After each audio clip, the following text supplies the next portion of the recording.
Get 'em Jimmy, where low shack at. The bottle's getting empty up the crack and we stacking chips. All of it's what I want. Plus money winners, that's what I'm on. You can say I'm gone. I prefer elevated pub sports radio. Time to get educated, get produced. Leave the juice, letting loose with so much abuse that the bookies wanna call it truth. They getting slaughtered. Can't forget Jeff and low baggers in the chat. That's a lethal weapon 'cause we be pubbing.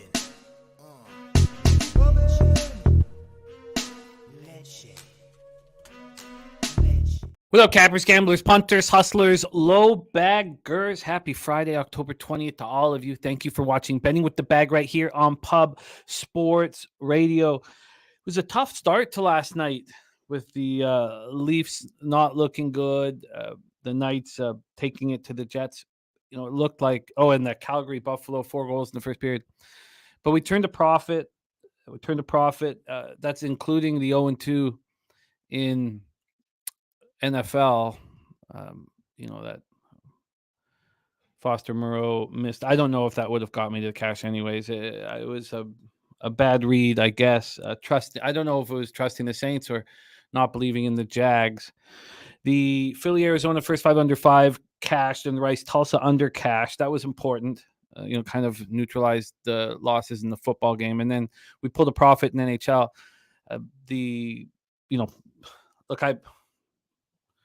You're wrong about. We make all of these predictions that we work hard and put our, as much time and energy as we can on them, and some go right and some go wrong. But there was enough right.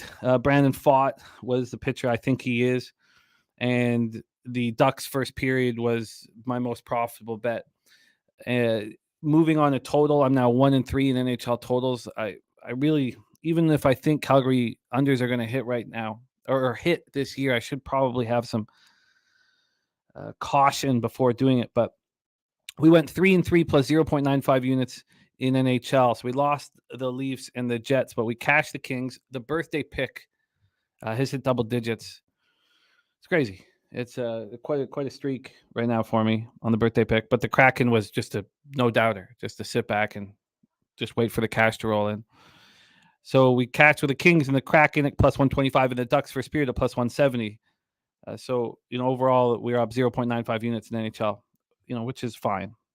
The Rice Tulsa under cashed, the Philly Arizona first 5 under 5 cashed, and then we lost with those 2 spots in NFL. So, any day in the black is a good day, but we want more. Shout out to all the cappers joining us here. Londo coming off a nice big win on Diamondbacks money line. He says, I told everyone the short price on the Phillies was suspicious. I'm glad I went with my gut. Maybe that wasn't your gut. Maybe you were just reading a market perfectly. But call it what you want to call it. It's a win regardless. Big Booty Latina play of the day. He's going back to the Snakes. Money line.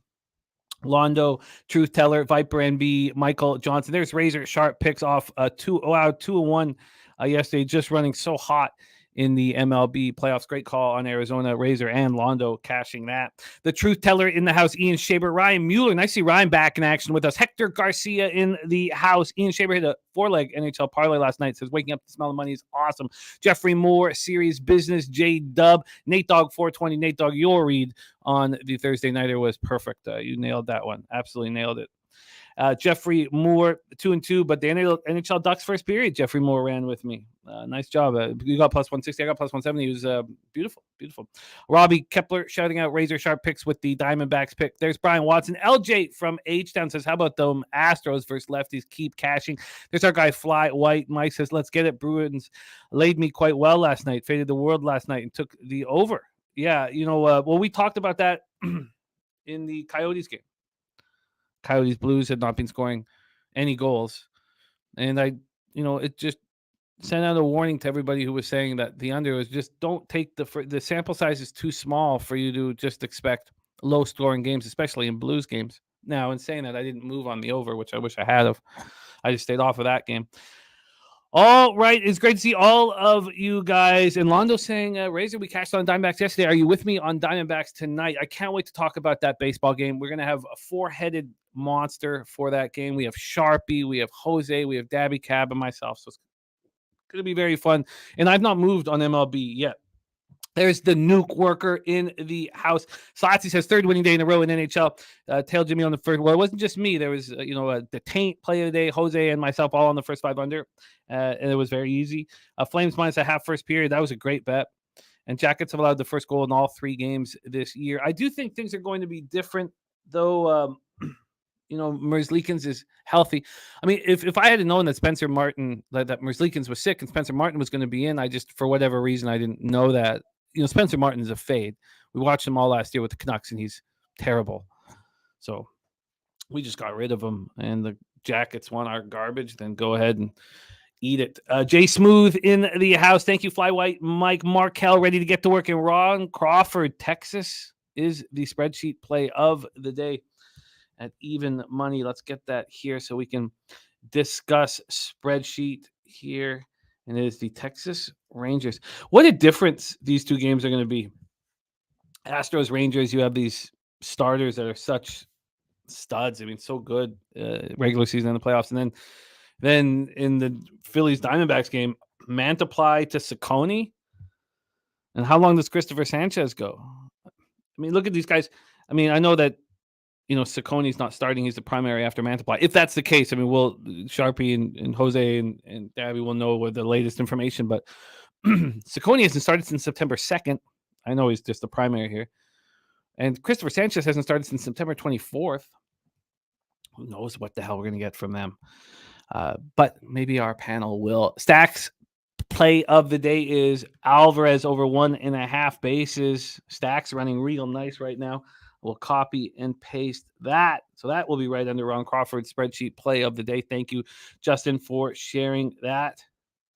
Razor saying he hasn't locked in anything yet in the ball game. We'll be listening very close. Kelly, thank you. There's reclaimed James Star of the Ass Eater play of the day. Andrew G says, same old Maple Leafs, never going to change. That was disappointing. It was very disappointing. And Oliver Ekman Larson getting me right in the goat hole. That guy, Oliver Ekman Larson, I've developed just a hatred for him. Just a deep. I despise him. But he scored last night and screwed me over. Hope he feels good about that. Jerry Beatty, ready to get to work. There's JT Mel. Says, Jimmy, as I said, the Avs taught young Connor Bedard a lesson with a big dose of McKinnon's line and Makar Taves pair. Great call, Mel. Great call, Mel. You've been running real nice. We all be noticing. Sweaty Butcher, Stimmy OG says, hit big on that over 39.5. Yeah, that was beautiful. Great job. Great job. There's Wine Time Sports ready to get to work. AOD, Brian Watson, Rocco Rogers. Dan Kelly says, took the Heat season wins under 41.5, the alternate line. Wow, Walla Dose back in business. Great to see you, Walla, my guy. Let's get Dan's info here. Lock that in. There we go. And Jay Stryker, Dom Play, Ian Shaber. Great group. Joe Yurkovich. Nice to see you, Joe Yurkovich. Islanders money line. Why is a question that, look, their defense, and we'll talk all about the Islanders here.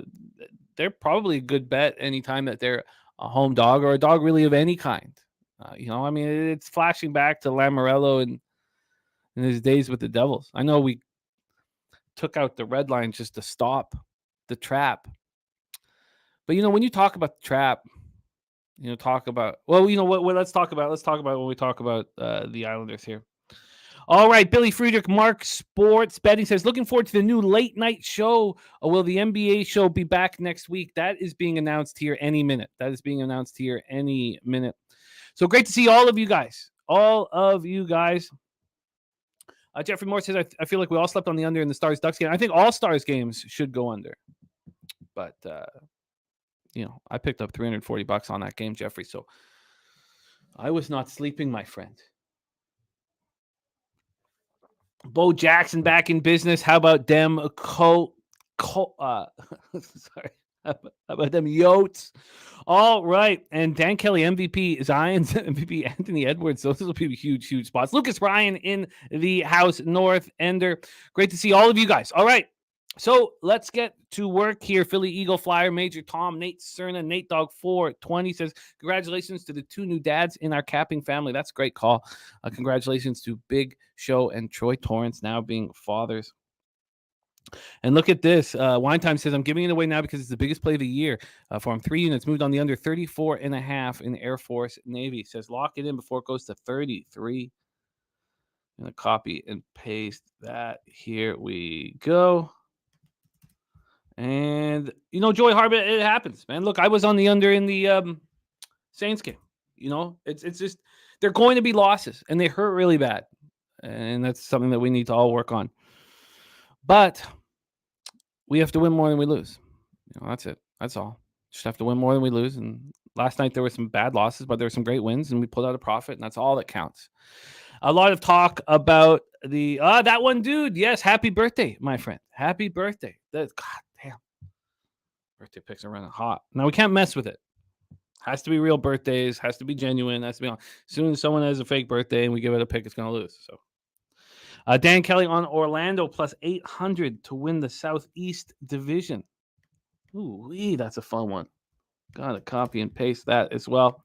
All right. Well, there has been a mention of our new show here on Pub Sports Radio, and we're going to be announcing NBA here very, very soon. I know the artwork is being done right now, but let's talk about what we can announce right now is our brand new show, our night show, finally. Last call, right before tip-off, right before the puck drops. I love it. So, Jose, could you please rock our brand new show for all of our viewers? Get your cocktails about the game script. A huge victory. We get on these streams and we put our heads together. Get your balls, put them on the table. We are live.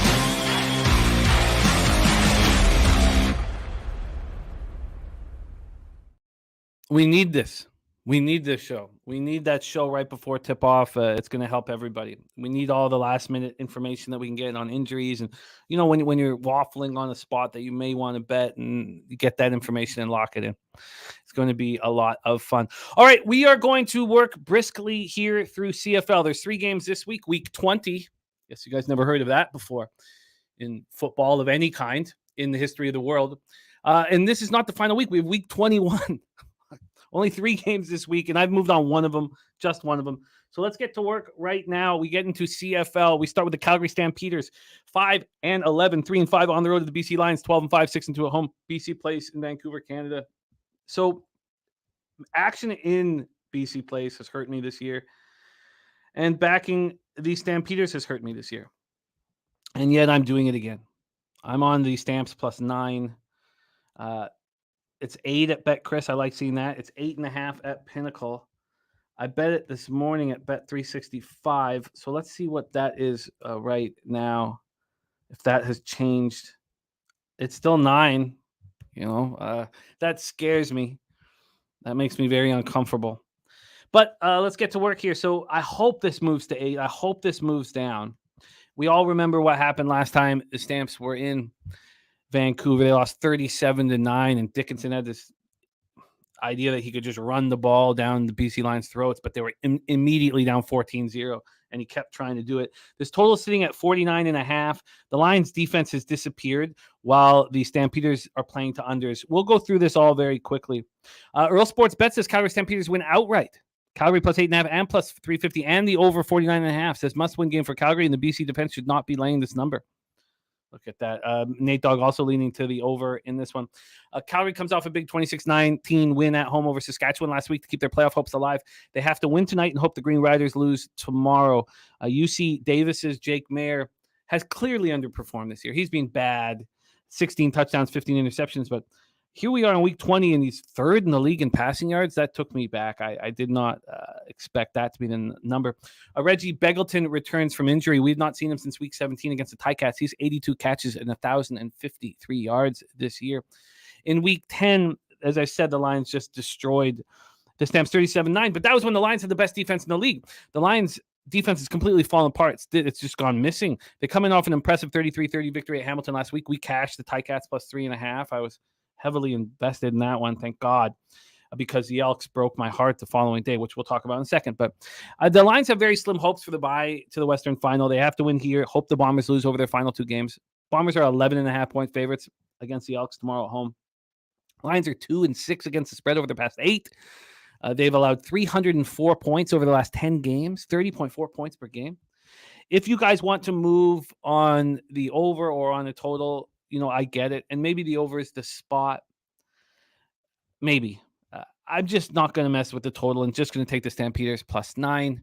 That's Friday night action. That doesn't start till 10 p.m. Eastern. So anybody looking for a little late night, for late Friday night glory, there you go. So let's move on. 2 more games in the CFL before we get into 2 games in the NHL. And then our focus will be playoff baseball. And then, of course, it's NCAA football. So we have the 1 game tonight, but we have best bets. I have 3 best bets. You can imagine they are not marquee matchups. Look, however you get the money. Look, I almost had a play on Miami Clemson, and I know you guys would like to talk about Miami Clemson, but you just want me to sit here and waffle about a game I'm not betting. I just don't want to do that anymore. I mean, I'll do that on nights where the game is on that night, so I can give you guys as much information as possible. But if we're just adding to the show on some, you want me to talk, I almost bet this. Nobody wants to hear that, and I'm okay. Let's keep rolling. Yeah, Saturday, saturated. We have NHL right next. 2 games in NHL. So here we go. Saturday, October 21st, 4 p.m. Eastern. Toronto Argonauts 14-2, 5-2 on the road at Saskatchewan Roughriders 6-11, 4-4 at home. We're at Mosaic Stadium in Regina, Saskatchewan. 51 Fahrenheit, partly cloudy, 5 miles per hour. So let's go. Argos come in off a 40-27 win at home versus the Red Blacks. We really need to know if Calgary wins. At this point, the Roughriders coming off their 6th straight loss, 26-19 at Calgary. If Calgary loses to BC on Friday, this game becomes meaningless. So, it's hard to even really, scorecast or put together a script if we don't have that information. And that's why I don't really want to spend too much time on it. But let's just go over the market moves and what's going on right now. The total is at 50.5. It has not moved. And from a spread standpoint, we are sitting at 9.5. This opened up at 9.5 at Pinnacle. It's moved 2 cents towards Saskatchewan. It really worked for. There's Joseph Thompson in the house. It really worked for Bobano moving on the Alouettes money line, regardless of what happened. Because what happened was the Ticats lost, and the Alouettes didn't even need to try, and the Alouettes were done 21-3, and we'll get into that game next. But it worked. So it can work moving, preemptively without knowing exactly what's going on. And Earl Sports Bet says not meaningless. If Calgary loses but wins in week 21 and Saskatchewan loses this game, because Calgary is in BC because of the tiebreaker. Wow, I had different information on that. Interesting. But I'll take your word for it. I thought this, if Calgary loses, that it's over.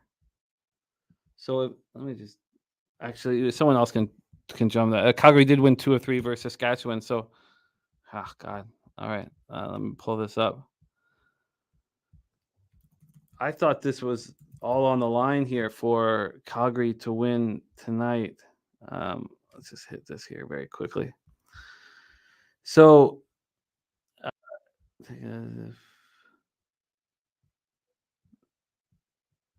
a win over the Lions and the Riders' loss secures the playoff spot.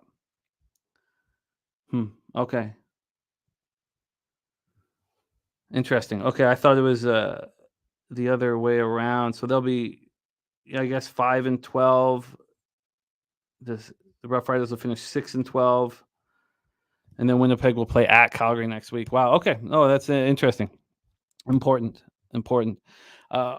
Argos coming off the 40-27 win at home versus Red Blacks. They have nothing to play for after locking down the Eastern bye weeks ago. They've been rotating rest for their starters. AJ Ouellette was a healthy scratch last week. He's going to try to get over the 1,000-yard plateau here. As soon as he gets over that 1,000 yards, they're going to pull him. He's only actually had one game over 100 yards, but he's been so consistent this year. And then we have this Riders defense that's just been horrific, allowing 34.1 points per game over their past 11. I do not want to see them. I do not want to see them in BC. And what are they going to be? 13, 14-point dogs if in that? It would be horrible in Western semis. Slatsy's on lines, first half -5, -110, and the over 49.5. Yes, Adams is starting for the Lions. Yeah, he is still going to roll here. All right, so Slatsy is in on that Lions spot. He's taking the Lions first half, but we are on the Stamps +9. Earl Sports leaning to Argos first half. Don't want to trust them full game if they pull Kelly at the half. Yeah, but I mean, God, did you see them last week in the first half? I almost moved on them first quarter, first half. Thank God I didn't. All right, let's move on to the 7 p.m. game here. Edmonton Elks at Winnipeg Blue Bombers, IG Stadium, Winnipeg, Alberta, 53 Fahrenheit, cloudy, 5 miles per hour. Let's get into the line history here. Bombers 12-point favorites at home right now. There's been no movement on that. And from a total scenario, we are sitting at 50. Bombers just have to win once over the next 2 weeks. Once over the next 2 weeks to, claim the West, the bye, and then the home game in the West final. The Elks coming off a 35-21 loss at home to an Alouette squad. They had nothing to play for after clinching the second seed in the East. It was about as angry as I've been watching the game. I got Jose on it. He's at a wedding in Tennessee, and I was like, oh man. And I bet more on the Elks game than I did on the Tiger Cats game. And I invested pretty heavily on the Tiger Cats game. And I guess that's, winning that was part of the reason why I bet more on this one. And they were up 21-3. 21-3, and then everything went wrong in the course of like 5 minutes. It's this just ass clown Elk squad. 32 unanswered points by the Alouettes who had nothing to play for. Trey Ford, I like him a lot, but that was his first game without throwing an interception. Ran for 47 yards, threw for 216 and 2 touchdowns. Bombers come in off that 34-26 come from behind victory over BC, so they're coming in off their bye week. Caleros threw for another 389 yards. He's got 32 touchdowns on the year. And, if the Lions lose to Calgary, the Bombers will need to win. It won't need anything to do anything. That's important. And Kansas State star Dalton Schoen, last year's Rookie of the Year, is not going to be in the lineup. They're resting him. The Bombers are 6-2 against the spread at home this year. So we need to know, Earl Sports says if BC loses, then bet Edmonton right away. I did that last week. And like when Mr. Gokster was on the show yesterday and he had Tage Thompson for a goal on Tuesday and he didn't score. And he goes, well, of course, Thompson's going to score tonight. And yeah, Thompson scores tonight. So maybe it's that kind of a situation where we got to trust Edmonton, against BC, who has nothing to play for. But that was just a horrific heartbreak last week. Dixon Sider in the house. Thank you for stopping by to smash the like, my guy. All right, so I'm only on the Stamps +9. I can understand trying to attack the Bombers with nothing to play for, but it just broke my heart last week. So that's it. Let's move on to NHL. Last night turned out to be really good. The Kraken, the Ducks first period. It was a big money-making 10 p.m. hour for us.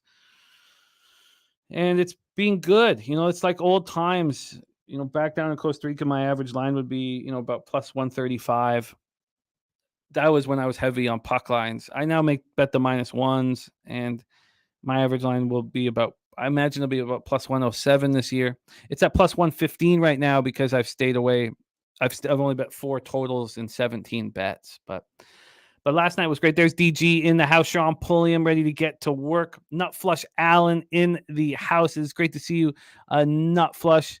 I said, good morning, boys and girls. Just wanted to pop in and say I appreciate each and every one of you. We'll be back in the chat soon. Also, just so you know, I've been in the lab with NHL. I love that, man. I absolutely love that. Virl Video, you are a good man. Thank you so much for the $5 dono. That means so much to us, Virl. Thank you, man. Blessing all of our action here. Blessing it. Nate Cerna says Gokster was spot on about the Kings. Sure, you can give Gokster all that credit. I have them to win the West. Was so heavy on them last night, but we're a team here. You can give the credit to whoever you want. Viper took Calgary Columbus under 6.5, even though he got burned yesterday. I wish I could do that. I'm so nervous about doing that. That's I'm kind of hesitant, but very quick review of what happened yesterday was Leafs -1 loss, Jets money line loss, Kings cashed easily, Kraken birthday pick cashed easily, Cal Buffalo under 6.5. I hate those games. 4 goals in the first period, none in the second. You're like, oh, wait a minute, I do have a chance, and it blows up in your face. And Ducks first period +170 cashed very easily. So, well, they scored early and they held on for a 1-0. So I should say cashed very easily. I'm a little pompous. All right, Calgary Flames at Columbus Blue Jackets Nationwide Arena in Columbus, Ohio. Jacob Markstrom and Elvis Merzlikins will be back. He was sick on Monday. Spencer Martin was in between the pipes. It was atrocious. Merzlikins will be back. Let's get into the line history here for this one. We're not going to talk about cash. It's not important here in NHL, I believe. Maybe it is for the totals, but I just don't want to get into it. So here we go. On the money line here, we have Columbus opening up at +134. Opening up at +123. Right now they're at 134. So we've had, on the Calgary side of things, 10 cents of movement from -138 to -148. I don't like what I see from them. Londo, I would like the under, but I don't think I want unders in Columbus Blue Jacket hockey games. And we'll go over them all here. I don't find that appealing. I moved on that 6.5 in Calgary Buffalo only because it was a plus money spot on the 6.5. I would not have paid 1 cent of juice. And that's what's happening here. It's becoming a plus money spot. The under 6.5 opened up at -102. It's now at +103. Is that enough for me to move on it? I don't know what. I don't. Let's talk about it. The Flames are on the second half of back-to-back after defeating the Sabres 4-3 last night in Buffalo. And when you have heavier legs, we know that the back-to-backs are a little tougher in the beginning of the year. Are you able to back-check efficiently? One, or do you not take the same risks because it's the second half of back-to-back? I mean, it's each is a legit. The Flames head to Detroit after this to finish their 5-game road trip. This is a tough, long road trip. They got to be weary tonight. I would love to move on the Jackets. Jackets closed up their season opening 4-game homestand tonight. They closed it up tonight. Open with a 4-2 loss to the Flyers before they beat the Rangers 5-3. Then they played in that 4-0 loss versus Detroit, but Merzlikins wasn't there. Zach Werenski's been dealing with a quad injury. He practiced on Wednesday. He expects to play tonight. 11 goals, 48 points in 68 games. The last time we saw him in a legit season, but he only played 13 games last year due to a shoulder injury. Earl Sports leaning Calgary -1, but he is passing. Great job, Abel A. I love seeing that. Slatsy says Flames 7-1 last 8 meetings. Flames have given up the first goal in all 3 games this year. Flames first period -1/2 at +165. Londo says kind of looking at the under at plus money. Yeah, the problem is look at these games that the Jackets have played. When they win, they beat the Rangers 5-3. When they lose to Detroit, Detroit scores 4 goals on them. When they lose to the Flyers score 4 goals on them. So it's one thing to make a bet so that you have action, but we're going to have action tonight. So I at this point, I guess at this point I only have that 10 p.m. spot with the stamps, so it's not enough action maybe, but I just don't want it enough, man. I just don't want it enough. So I'll leave it here as a lean to the under, but I just don't think oh, sorry. That's what I thought. Sorry. I knew that you meant that. And Razor says, don't talk about those undefeated at home Flyers. It's funny. Those leans, like I said, I'm never going to fade the Flyers at home. I only want to look to back them, but I'm still, too scared to back them. And unders with the Flyers. Got to move on some of these. But let's move on to game 2 here before we get into MLB. Game 2 is New Jersey Devils at the New York Islanders, UBS Arena in Elmont, New York. This is, Devils have become must-watch action when they visit different cities. We have Vitek Vanacek versus Ilya Sorokin. And Vanacek has not looked very good to start the year. And Sorokin has looked spectacular after signing the extension. Take a look at the line history here for this one. Devils, Islanders. This totals at 6. And, I mean, it's because the Devils are involved. But the Islanders have played 2 games so far this year, both at home, and they've allowed 2 goals. And Buffalo is not a defensive team. And we just saw Arizona put up, 5 or 6 last night? 5-2. So I would like to be on the under in both of those.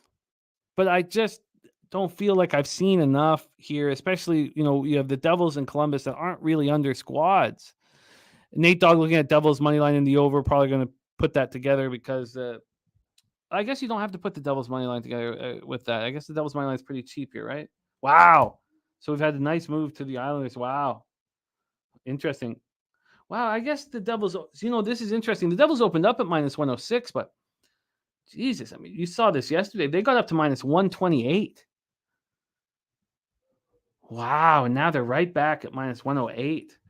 That's wild U-shaped movement on this. I didn't realize that. The Sharps must have come in and hammered the Islanders once they became plus money at home. This total has moved 4 cents to the under at 6. And I don't know. Let's talk about the Devils here. They were down 4-0 before they showed any signs of life in that game against the Panthers. It was rough to watch. Very, very rough to watch. Islanders have played 2 home games this year. And just, it harkens back to what I was saying with the Devils and Lamoriello and the good old days and Jacques Lemaire and the fact that we had to take out the red line. If you talk to Jacques Lemaire, or I don't talk to him, obviously, I wish I could, but when you hear him talk about, he takes it as slander. In the years where we went off about their trap, they were second in the NHL in goals. Now, I know that we've changed the league to create more offense because, you go back to like 2015, I think it was the Avs in 2015 that led in goals. But whoever led in goals in 2015, would have been last in goals in like 85, 86. The hockey changed so much during these years that Lamoriello was in charge of the Devils. And he's, he signed Semyon Varlamov to a 4-year deal, a backup. And then he extended Ilya Sorokin for 8 years. So they're spending $11 million on goaltending. And every other team in the Met is spending over $8 million. No one is spending over $8 million. Excuse me. So what Lamoriello is saying is that I can't compete with the Devils and the Rangers offense. So the only thing I can do is build the best defensive team I possibly can. And that might work. Big O, great to see you. Slotty said, very angry. Lindy Ruff put the Devils through an hour bag skate and benched Meyer for the entire third period. Says, I think they show up here. Earl Sports Bet says, Islanders are going to be undervalued all season long. Everyone has already ruled them out. Everyone has them to miss the playoffs. I haven't heard anybody say that they're going to miss the playoffs, Earl. But interesting. Slotty says, Bo Horvat with no points. Yeah, get used to that. I love seeing that. Rocco said he backed the Isles in regulation against Arizona and sweat his ass off. Just don't think the Islanders keep up here. It's going to be an interesting game. I would like to take the under 6. I just don't think I have enough conviction to bet it in the Devils game. So I guess I'm going to do nothing. I'm not going to. I respect that the Sharps moved on the Islanders when they were a plus money dog at home. I think they should be backed at home. I think we should back unders whenever they play. But I just don't like it. And I'm not going to sit here and at this point, I'm not going to bet it. I would have already bet it. So I'm off, unfortunately. Okay, so there you go. That is NHL. And sorry, I had 6 bets yesterday. I put in 1,200 yesterday, but I just can't invest in anything here. So Stimmy OG's big on the Devils money line. I hope they show some heart here because I told you the Rangers may be, devoid of heart, and look what they did yesterday. Andrew G says the Devils back when they used to destroy players coming over the blue line. Well, that was just, I guess, Scott Stevens and Kenny Danico. God, those guys were tough, man. Jesus, Kenny Danico was tough. Abel A on the Islanders, plus 107. I will cheer for all of you guys. All right, that is NHL. Let's move on to MLB. And start bringing on our panel of glory here. We got 2 huge, huge games. So let's go. We will start as soon. I don't see Jose backstage. I imagine that I will see him here. There he is, right there. So let's bring on my producer and the star of Say Hey Plays of the day and get him up here and rocking before we bring on our guests for today's show. So please welcome Jose Bouquett to the show. Jose, how are you? Pretty good. Successful day yesterday. Playoff baseball's been nice to all of us. Good times. Good times. Thank God for that. Thank God for that. We desperately needed that. It has been good to us. It was a very clean day yesterday. 1-0. Ramon, you're getting love. Sweet T-Tits. Some of the nicknames are coming out for you, Jose. Let's bring on the star of today's Friday show. Every second Friday, he is with us. We have MLB and we have NCAA football. We will cap tonight's football game, and then we will go over 3 best bets each. Please welcome from Dallas, Texas, Daby Cab to the show. Cab, how are you? Oh, Jimmy, I'm good, man. I'm good to be here on a Friday. Ready to make some money, man. All right, well, let's do exactly that.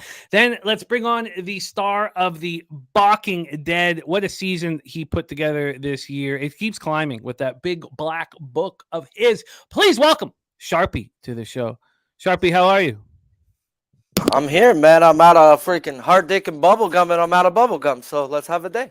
Oh, wow. It's a little early to think of all of that, but welcome all the same. Welcome all the same.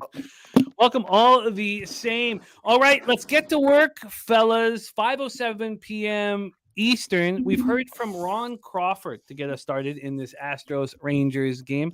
The Astros have tied up the series. The Astros look dominant on the road. They were excellent on the road during the regular season, and they've continued that over to Globe Life Field here.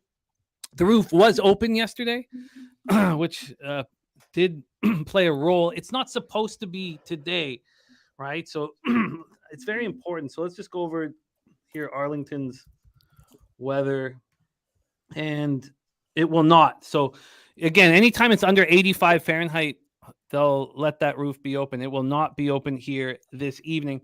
And we've heard from Stacks and we've heard from Ron Crawford. So first Stacks play of the day is Yordan Alvarez over 1.5 bases. And Ron Crawford going to the Texas Rangers here. Shout out to our friend Ron Crawford.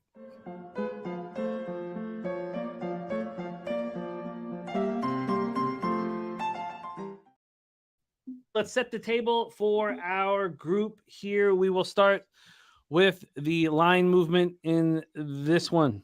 What a huge, huge game. Who is going to take the stranglehold in the series? First off, on the money line, Pinnacle has this at minus 105 for the Rangers, minus 103 for Houston. Houston opened up at even money. They're now minus 103, so they've taken just 3 cents of movement. When we get to the total here in this one, we are sitting at a 9 to the under at minus 108. This opened up at 8.5. And it was actually juiced to the under. It's just gone towards the over, which is pretty fascinating with these two guys on the mound, but they've already seen the opposition.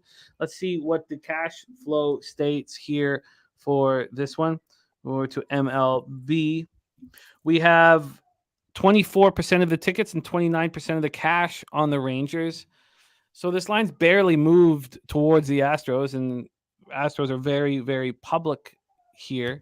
From a total side of things, you have 61% of the tickets and 87% of cash on the under, and yet this has climbed to the over. King Al's going to the Rangers game tonight. Man, that is fun, dude. If you live in the area, man, hit me up. We got a Blaze one. That is dope. King Al going to the game tonight. So here we go. Globe Life Field. Justin Verlander, 13-8, 3.22 ERA, 1.13 whip through both the Mets and the Astros this year. He looked good. He looked really good in game 1, 6 2/3, 6 hits, 2 earned runs, a homer, 5 Ks, 2 walks. This year in the playoffs, 1-1, 12 2/3, 1.42 ERA, 1.18 whip. You know, the K to walk ratio, maybe not the best, but he's only allowed 1 home run, 11 Ks, 5 walks. I mean, very good. Jordan Montgomery's been nothing short of stellar here. His last start was in game 1 against Verlander. He didn't allow a run. He only allowed 5 hits over 6 1/3, 6 Ks, 1 walk. In the playoffs, he's 2-0 with a 2.08 ERA, 1.27 whip. That's over 17 1/3, 13 Ks, 2 walks, 1 home run. He's been simply spectacular. 3.20 ERA, 1.19 whip during the year. It's just, you know, all year, whether he was a Cardinal or a Ranger, he was very, very, very good. Here we go. Let's hear what the panel thinks of this spot. We will go around the horn. Here we will start with Jose and close with Sharpie. And then in the next one, we'll start with Sharpie and close with Jose. Jose, take it away. Astros, Rangers, you know these teams very well. Floor is yours. Yeah, I'm just going to keep riding the Astros on the road. It's just one of those things. You fade them at home, ride them on the road. It's maybe this series hasn't started yet because the home team hasn't won a game yet, But I like the Astros here. I'm going to be on them again, money line. I think I'm a little scared off of the total. Like I've been saying, I've been betting underdogs and unders kind of the whole postseason. But that move up to 9 is kind of worrisome. So I'll just stick with the Astros here. Nice and simple. Jordan Montgomery in back-to-backs. Not the best, but we've seen what he's done recently.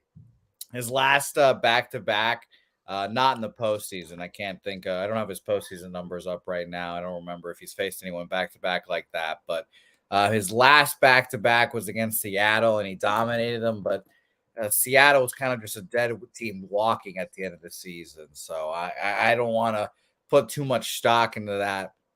From there, he went to Minnesota, at Minnesota and versus Minnesota. His first start, 5 1/3, 4 hits, 3 earned runs. Fine.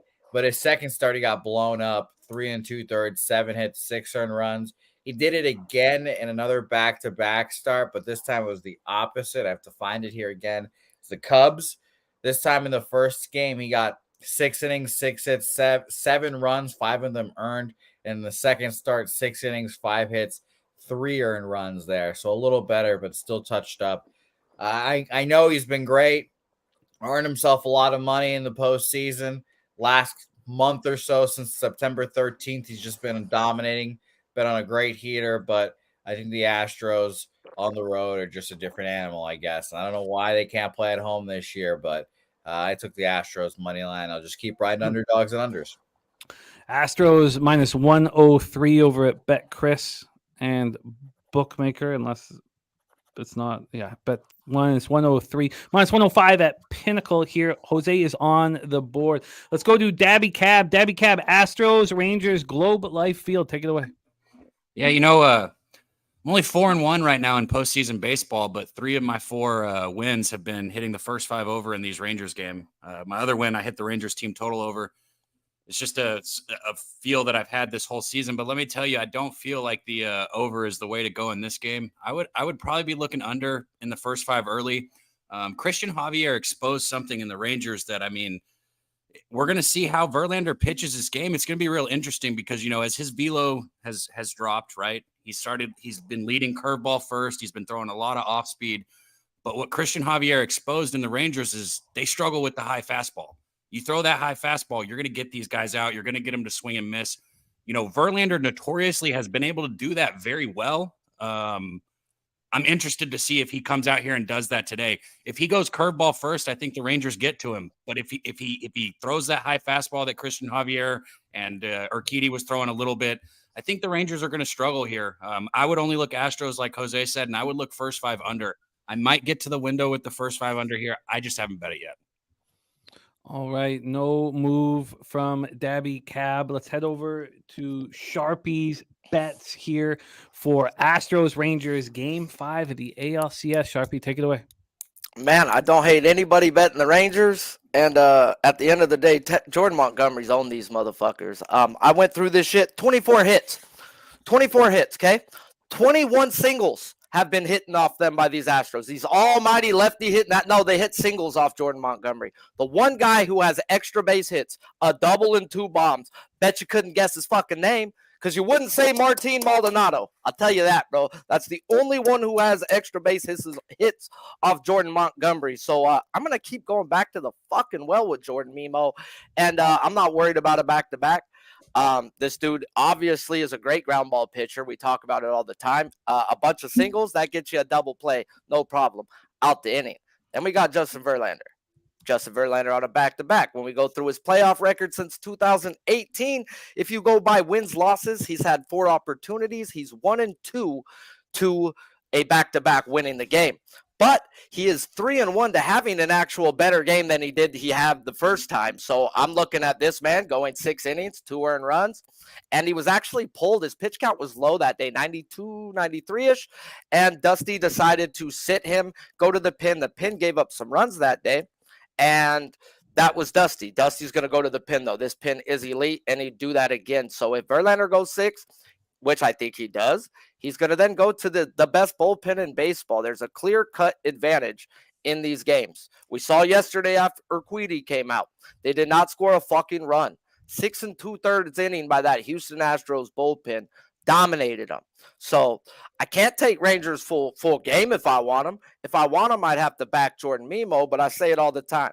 When you think you have 2 pitchers that are going to shove, you just take the fucking under. So first 5 under 5, I don't see any of them giving up 3 runs. I think this is going to be a very well-pitched game. We got 2 Hall of Fame coaches on the other end who's going to let these guys go right now. They need Monty to eat up innings, and Verlander is going to be JV. So first 5 under 5, please and thank you. First 5 under 5 for Sharpie. That's at -118 at Pinnacle right now. I'll look around if anyone's got better than that. A lot of 4.5s on the board. The 4.5 unders at plus money. Did you think of taking the under 4.5 at plus money, or you wanted to push and I've already doubled up. I grabbed 4.5 last night, 5 again. So yeah, at the end of the day, I don't see 3 runs. I see 3 at the most. 2-1 ball game. A very well pitched ball game. Sharpie is on the first 5 under 5. Jose is on the Astros. And we have yet to see a home team take care of their stadium. Road teams have won every game thus far. Jimmy, you might as well go ahead and put me on that too. Sorry to interrupt, but No, I capped it right to the same point. So and I've been betting overs. I mean, first 5 overs are where I cashed all season with these fucking. I thought you were going to Rangers. come in with an over on this one. I was like, oh, we're going to have some head-to-head shit. Yeah. No, it's No. under. Well, let me ask both you guys here. My question before Jimmy is, why does Verlander and Monty get the same number as Heaney and Dunning and a fucking Urquidy bullpen day? Like what? Well, huh? Okay. Yeah, just because it's hit the past 2 days, it doesn't make sense. I know that it's hit the past 2 days, and at the Rangers Stadium at home, it's hitting over 60% on the season. But like you said, these are 2 different animals on the mound. I just hope Verlander takes note on what the last 2 pitchers have done, or what the Astros, not last 2 pitchers, what the Astros have done over the past 2 games. And I hope he throws a high fastball and doesn't lead curveball first today. That's all. They tried to jump him first pitch in the first game. First inning or 2, it was first pitch swing, first pitch swing, first pitch swing. So I expect Verlander to throw more off speed come first pitch, and then maybe come back and get him with the fastball. I just hope he doesn't leave it. I hope he gets it up. I hope he sees what's been, especially on people like Garcia. Garcia cannot hit a high fastball. Oh, put it in his eyes. Razor is agreeing with you guys. And Nate Dog 420 on both pitchers over strikeouts. Razor with both pitchers over outs and the under first 5. Very interesting that this line has only gone up. Let's just see what Pinnacle has done with this first 5 total. And there are explanations here from Cab and also, the idea that they're seeing the lineup again for the second time probably comes into play.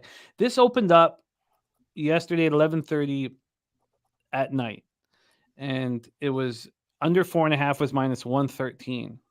Mm-hmm. And the first 2 hours and 17 minutes, there was actually a 3-cent move to it, -116. There was not really this huge move to the over until this morning at 9:30.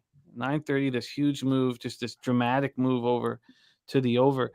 I mean, even when this, moved to 5, it's even become, less juice on the over. So it's a fascinating market situation. All our squad on unders here. We have Ron Crawford on the Texas Rangers, Jose on the Astros. I should say all our squad because Jose is not on the first 5 under. So let me ask you this then, Jose. What's kept you off of the first 5 under? The line movement just going up. Because it doesn't make sense. Yeah, that's it. All right. Jose's on the Astros. Ron Crawford's on the Rangers. Justin McElvey's on Jordan. Alvarez over 1.5 bases. Rocco Rogers on Maldonado for a homer. Philly Eagle Flyer on his second inning tie. So that's after 2 tie there. Earl Sports Bets, hearing the breakdown from Sharpie, wondering if he should move on Maldonado over a half hit, excuse me. And Jojo Rich is on Rangers first 5. Jeffrey Moore is on the Astros. And Londo loving this under 9, while Jarek White is on the over 8.5. Jarek White's also on the first 5 under. So taking first 5 under. Fly White Mike is on the under 9. Nate Dogg 420 leaning towards that over. Abel A is on the Nerfy and the under first 3 and the under first 5. All right, let's move on to game 2 here. Don Play says you heard under. Yes, Don Play. We have Sharpie and Cab on the first 5 under and others in the chat as well. Move on to 8:07 p.m. Eastern NLCS game 4. It was a really fun game to watch yesterday. We cashed the first 5 under, and then it was just a wild next few innings. So many opportunities to put runs on the board, and very difficult for each team to do that. Let's take a look at the line history here. First off, this first 5 is at 5.5 at some books. It opened up at 5 at Pinnacle. It moved to 5.5, and it was there at 5.5 for an hour and 40 minutes. It's now back at 5. The 5 is at -101. So basically, we've had no movement on the first 5 total, but we did see 5.5s there for a bit. From a money line standpoint here, let's get over to. Actually, I should do the full game total. Why don't we hit that quickly? That's at 9.5. It is juiced to the under. It dropped to 9 at 10:05 a.m. It only lasted there for 4 minutes. Then it went to 5.5. Then it went right back to 9, and then lasted there for a couple minutes. So it's been bouncing around a little bit, but we've had 2 cents of movement overall on that over. Let's get to the cash flow then for this one. On the total, you have 56% of the tickets, 59% of the cash on the over, expecting runs for the first time in the series. And 92% of the tickets and 84% of the cash on the Philadelphia Phillies. 92 and 84. A huge amount of money on these Phillies to win game 4. They're sitting at -126 at Pinnacle. They opened up at -114. So we've seen 12 cents of movement. This got up to -130 a couple times. Sitting at -126 right now. So public and cash all over these Philadelphia Phillies. What up, Jason Meyer? Thank you for joining us here. Londo going back to the well with the Diamondbacks. Christopher Sanchez, I'm looking forward to hear the breakdown that you guys have on these pitchers. Christopher Sanchez, 3-5, 3.44 ERA, 1.05 WHIP, has not pitched in the playoffs. This is a huge, huge job in front of him. Last start was September 24th. It was very good. 5-2 win at home versus the Mets, 7 innings, 2 earned runs, 10 Ks, 1 walk.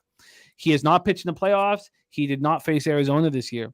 Then you have Joe Mantiply as the opener. He has pitched 3 innings in this playoffs, and he hasn't looked very good while he's been out there. And he didn't look very good this year. 4.62 ERA, 1.13 WHIP. Then you have Slade Cecconi coming in. Slade Cecconi spent most of this year in Reno. He was a first-round pick, 33rd overall in the 2020 draft. This year in Reno, he got lit up and smoked. Now, it's the Pacific Coast League, and numbers are all inflated, but 6.11 ERA, 1.38 WHIP. He allowed 24 home runs and 116 in the third. He came up to the show and he looked a little better. I mean, how long do we think he's going to go in? Or how long is he going to pitch? Is it just a 1 or 2 inning? They call him the primary. His last start, September 2nd, he got lit up by the Orioles, 3 in the third, 6 earned runs in a 7-3 loss at home versus the Orioles. We're asking a lot from him. We are asking a lot from Slade Cecconi. Let's start with you, Sharpie. Phillies, Diamondbacks. Here we go. NLCS Game 4, and this game means so much to me. There's been no hedging done. And good God, just, if I can get that 2,550 for the pennant, then I won't need to worry about anything, and we can just have fun in the World Series. But take it away for us, Sharpie. NLCS Game 4. Yeah, from what I've been reading up, it's going to be multiple guys going for the Phillies today. Yes, they're going to start Chris Sanchez, but they also, Taijuan Walker, they're going to be asking to get outs from today as well. They said, just read a report on that right now. And have we seen him? When was the last time we saw Taijuan He has Walker? not pitched either. Okay. He said, I just read up talking about it, saying he's been waiting his turn. He understands, there's plenty of great arms, but, I've been there at the top step, waiting.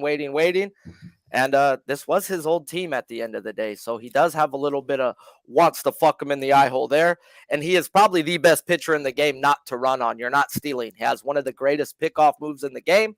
And I believe it's a 33% success rate when you try to steal on this man. So I expect to see Taijuan Walker in there for a few innings as well. Now, he's never came out of the bullpen in his life. He's never pitched in relief. So that's another question. And like, gosh, dang, shouldn't you start Taijuan and then go to Sanchez, who in the minors, that's what they do is throw 2 starters. They go 4.5 and 4.5. That's just what they do. So you're asking guys to do stuff that they haven't done in a long time in the Phillies. We have a rookie or a kid who's never started a game in a playoff atmosphere. Yeah, they actually had a lot of D-backs fans over there on the road, whereas butterflies are going to be sitting in his stomach for about 15 minutes watching Mantiply go. Now, Mantiply, they screwed up putting him in on a one-pitch at-bat type thing, thinking they can get out the fucking inning the other day. I believe it was game 2. And the stupid coach didn't think about what if that guy gets on, because they loaded up righties after that. And that's what happened, and Mantiply got cracked. We all know they start Schwarber, Turner, Harper, lefty, righty, lefty. Mantiply is only in there till after Harper. I expect somebody to be coming right in afterwards. If Mantiply is running into trouble, I don't expect them to see more than 3 batters. So I got to go. I have no bet. I don't want to bet kids. I don't want to bet bullpen games. That's just not the way I get down. And if I was, though, I'd have to go with the D-backs because it's bullpen day.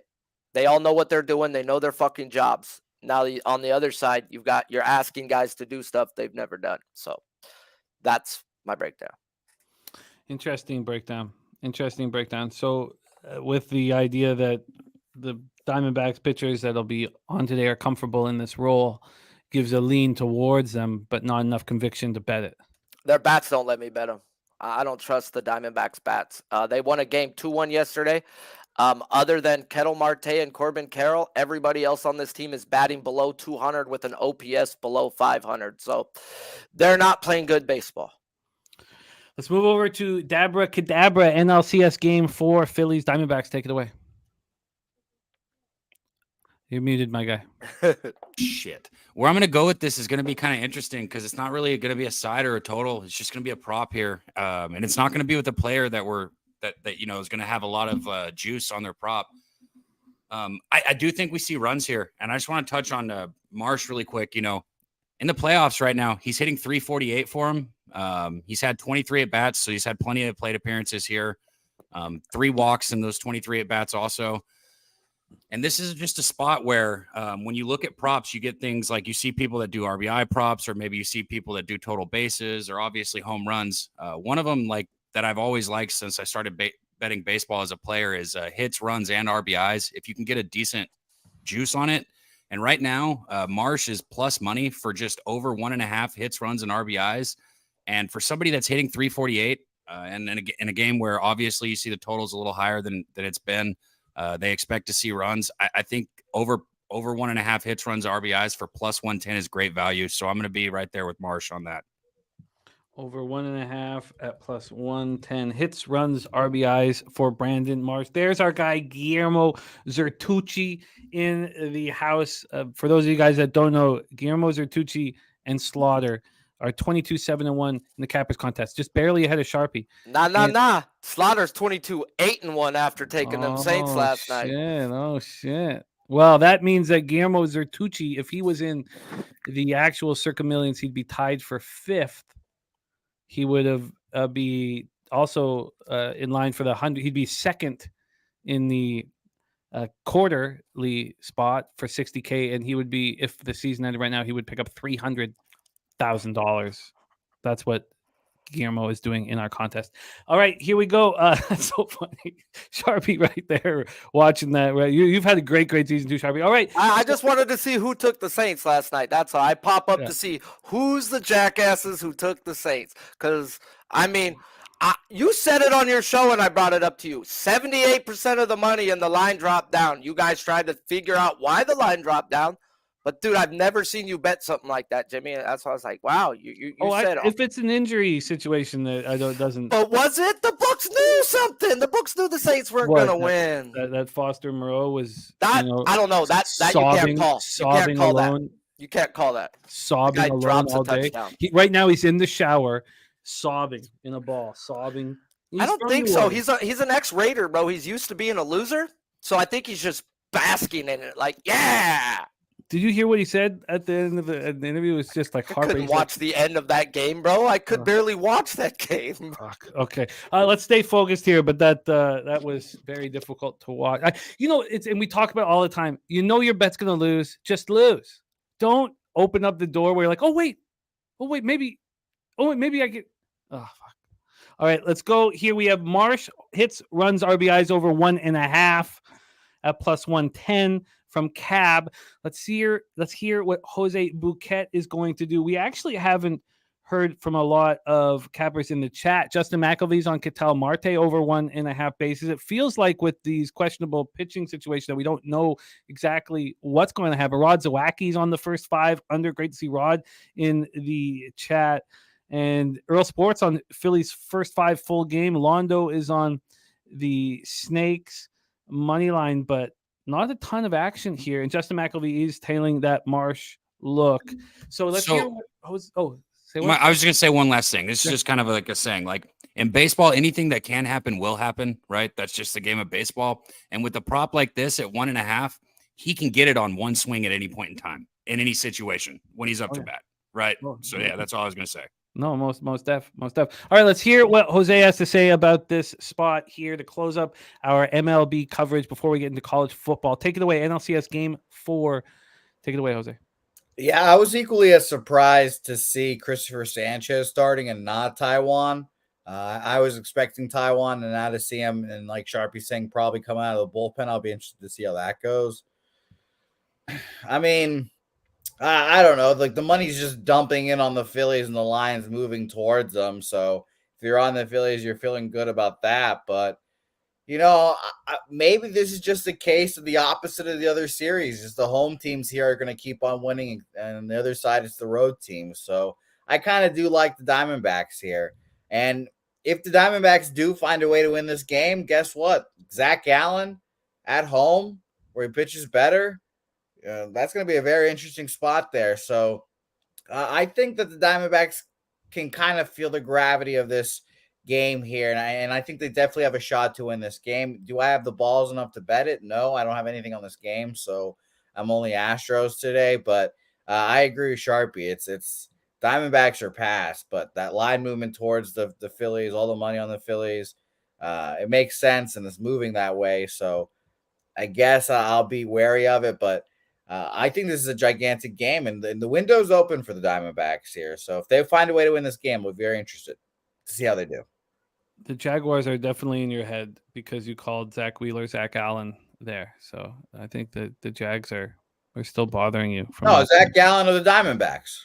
Oh, shit. Okay, sorry. I thought you had thought fucking the Jags are in your head. they are in my fucking head, man. They are in my fucking head. Okay, so no action from you, Jose, on this one. Just running with the Astros. Yeah, no action here. I definitely lean towards the Diamondbacks, but the Phillies are good, man. I could easily see their shortstop hitting a solo home run, and then Bryce Harper comes up. He hits another one. It's just the same thing every time. It's just like Sharpie said the other day, if you out home run the other team, you'll probably win the game. So that's probably what they're doing. Yesterday, 63-10 since 2021 if you out homer your team in the playoffs. Yeah. No, it's funny. We talk Astros, Rangers, everybody's got a feel and a look. We talk Phillies, Diamondbacks, and not nearly as much. Although Nasty Nate is moving on the Red Sox. If we get a tie game in the 5th, I'll take Phillies live. That's one way I'm going to look at it. I definitely think they have the better pieces when it comes into it. Yeah, Craig Kimbrell did Craig Kimbrell things, but at the end of the day, they still got Dominguez, Alvarado, and everybody else in that. So I don't know what's going to happen first 5. If it's tied, then I'll look to get in. Do you think that the Diamondbacks going to a bullpen day here where possibly 3 games left will hurt them for the rest of the series? What hurt them is their jackass coach not using their best pieces of the bullpen in the first 2 games. These guys are ready. They're rested. They didn't pitch the first 2 games. All the guys that you've seen come in yesterday, Van Ginkel, Siebel, all them, these guys ain't allowed a run up in like over a month. And they finally got into the game yesterday. So they should be good to go today. It's going to be the next day, the 3 days in a row. So how does he manage that today? But everybody should be ready to go. And that's where Gallen hopefully comes in. The ideal scenario for them, he goes a long ass time and cuts the bullpen. So, well, we got 2 monsters for the Phillies waiting for games 5 and game 6. 6 if necessary. Well, yeah, but I'm with him there on the Gallen. 2 monsters and a disrespected Zach Gallen. Oof, I don't know if you want to be on that side. Yeah, this is 2-2, and we've got Gallen versus Wheeler. Ooh, I don't know. Under. Yeah, under for sure, but like I might be leaning Diamondbacks, especially if they give us like a plus 120 or something like that, something ridiculous. I don't know. I just really leaning that way, but we have to get there. Billy Friedrich moved on the Diamondbacks to win the series at plus 615 yesterday. So that's a nice thing for Billy to have in his pocket. Great job, Billy. He's also doing great in our Cappers contest. My God, our Cappers contest is so much stronger record-wise than it was last year. And last year's champion, have you seen where he's at, Jose? Last year's champion? Oh, I haven't seen where old Pedro is. Is he in the gutter? Oh, yeah. He's in the gutter. Good. Fuck him. Fuck that guy. Whoa. Eat, asshole. Got his ass. All right, so let's review all action. I really need the Phillies, and I'm not going to bet this game. I just don't see a reason to. But I need them to take care of business here badly. Jose is on the Astros minus 103. Sharpie's on the first 5 under 5 at minus 118. And Cab's on the first 5 under 5 minus 118. Ron Crawford's spreadsheet play today is on the Rangers. Justin McElvey is on Alvarez over 1.5 bases. Cab is the only one to move on the Phillies Diamondbacks game. Marsh hits, runs, RBIs over 1.5 at plus 110. All right, there we go. Sharpie, what's going on for you this weekend, and where can we find your action? You could find me in Tijuana or your nearest pub banging the biggest BBW you could find. Why, bro? Because she doesn't cast money, bro. No, save your money for your bets, fellas. And then join me on my channel as I fucking live sweat this fucking Texas Rangers Houston Astros game because I have no life and I have nothing to fucking do for my day. So, yeah. And you will be starring on the Red Zone right here on Sunday. I'm always here on Pub Sports every fucking day. So, yeah. And Jose, my man, thank you for rolling with us. Go get that cash and good luck with the Astros tonight. Thank you. Bye-bye. All right, there he is. All right, Daby Cab, it is time to move on to college football. Thank you to Sharpie and Jose for joining us and all of you in the chat making moves. We have not just Mustangs, Temple Owls. We have each 3 best bets in college football for Saturday. And I'm really excited about talking about those spots. So let's get right to work right now. We start with the Friday nighter here, 7 p.m. Eastern. SMU Mustangs 4-2, 2-0 in the American, heading all the way to Philadelphia and Lincoln Financial Field to play the Temple Owls at 65 Fahrenheit showers, 5 miles per hour. Hanging over this game is whether or not EJ Warner is going to be playing. Does anybody have the last information? Is there anything that we can get about? He's still in concussion protocol. He didn't play last week. I cannot find the direct answer, but from what I know is concussion protocol is one of the hardest things to get out of, though. That's the only problem is like they take head stuff very serious, as they should. And so I don't know. I kind of feel like he's not playing, but I would really like to have a for sure answer on that. It's hard to, game script if we don't know what the hell's going on with them. The last information we get is from from a couple days ago. Yep. a lot of people, don't expect him to be in the lineup. So that's hanging over this game. We all saw what happened when Quincy Patterson was under center. Now he can run and he's mobile, but that was just atrocious through the air. So let's take a look at the line history, and maybe that will help inform us as to what is going on. Nate Dogg leaning towards Temple here at plus 23.5. 23.5. This opened up at 18. So clearly when it opened up at 18, there was an expectation that EJ Warner would be back for this. And then right away, it wasn't right away. It took about 18 hours. Oh no, I guess that's not true. Not true. It took about took a less. It took about whatever. It moved to 19.5 to 20.5, 21, and then it got up to 23.5. So with the line, you could say that EJ Warner is not playing. I'm sure that information would trickle out, to somebody. Somebody's trying to make money off of it. I'm sure people are calling everybody, all their buddies on Temple's football team, saying, is EJ Warner going to be in or not? This total is at 55.5. It opened up at 57.5. It got all the way down to 54. So there's another, sign. Now it started to climb.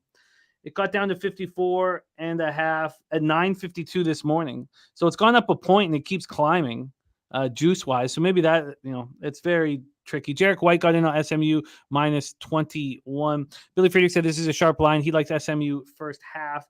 Let's get into the cash flow for this spot. We are sitting here with 73% of the tickets, 77% of the cash on SMU. And from a total scenario, we have 54% of the tickets and 84% of the cash on the under. If all the big bets have come in on the under, you could be pretty sure it came in at that opening line. And maybe the people are coming in for a middle. So here we go. Let's break it down here. As I said, 65 Fahrenheit showers, 5 miles per hour.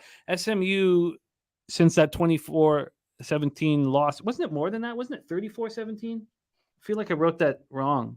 No, 17-34 TCU. Yeah, you got it right. Yeah, because I wrote down 24-17. I'm like, that's not.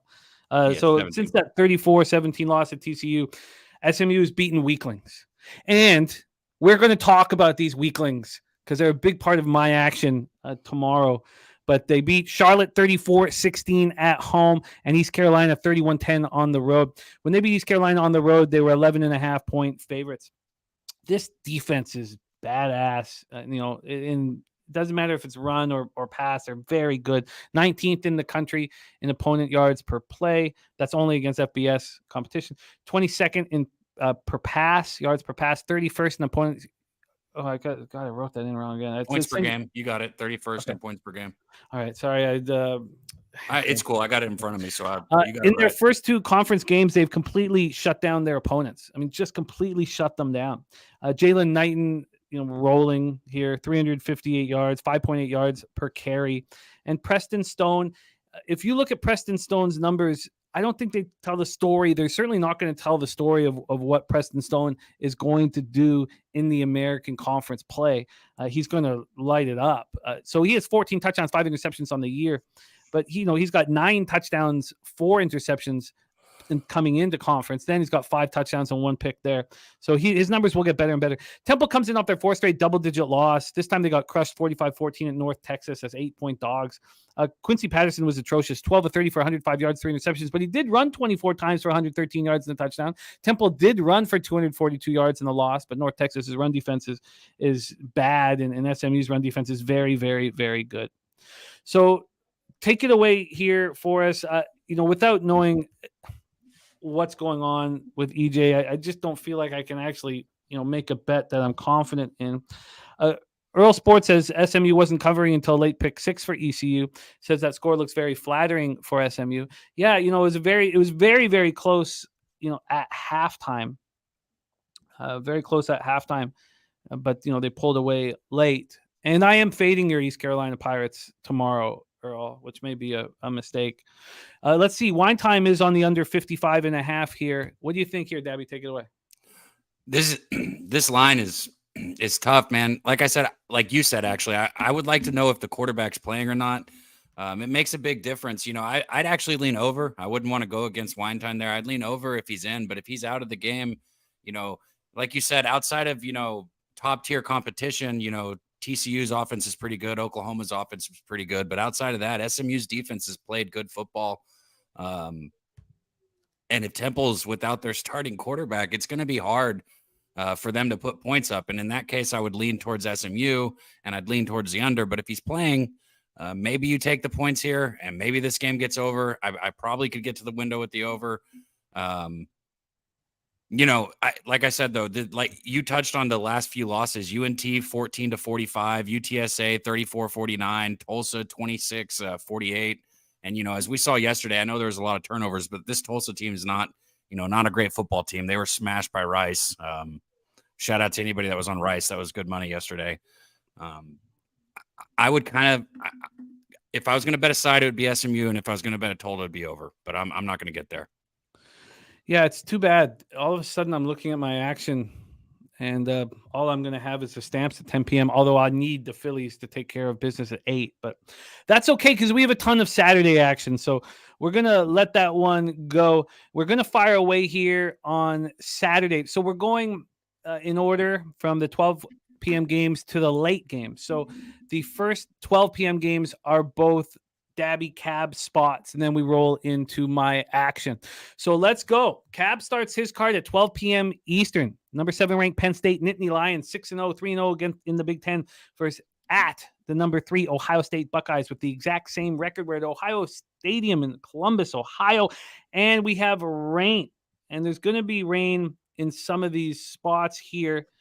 Anywhere where you're sort of in the east and the northeast, there is rain. So we have showers at 9 miles per hour, and the showers aren't going to be there all day. So for those of you focusing on totals and the rain being involved, really need to keep an eye as to what's going on with them. Earl Sports leaning. Yes, Ron, we did it before college football. Jay Peasy gifting a Pub Sports Radio membership, and Christopher Commentini picking it up. Jay Peasy, you're a good man. Thank you, my guy. The sound you hear every time you turn on our show is that man's voice, the smooth vocals of Jay Peasy.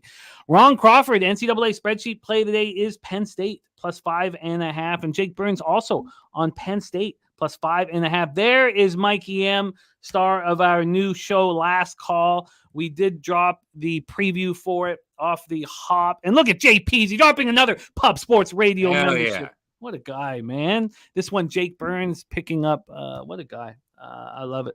Oh, Ron Crawford spreadsheet play today is on the Islanders for NHL. We are tracking all of his action here in NHL as we did in MLB. Can you give me the juice on that, Ron, my friend? So Ron, part of that group of sharps that knocked us down once it got very high. There's Rye Cape in the house. Okay, back to this spot for Daby Cab. What a guy Jay Peasy is. All right, Penn State, Nittany Lions, Ohio State Buckeyes. Let's get right into the line history. Now, this was going to be our showcase game on Pub Sports Radio live stream for Cab and Connor Mack, but because of the early start for UFC, we have moved it to USC, Utah. So we have late night college football action here on Pub Sports Radio on Saturday night. Let's talk about this one, though. Penn State, Ohio. We are sitting here with the total at 45.5. This has dropped from 48. So we've had a big move towards the under. And from a side perspective here, we are sitting here with Ohio State as 5-point favorites.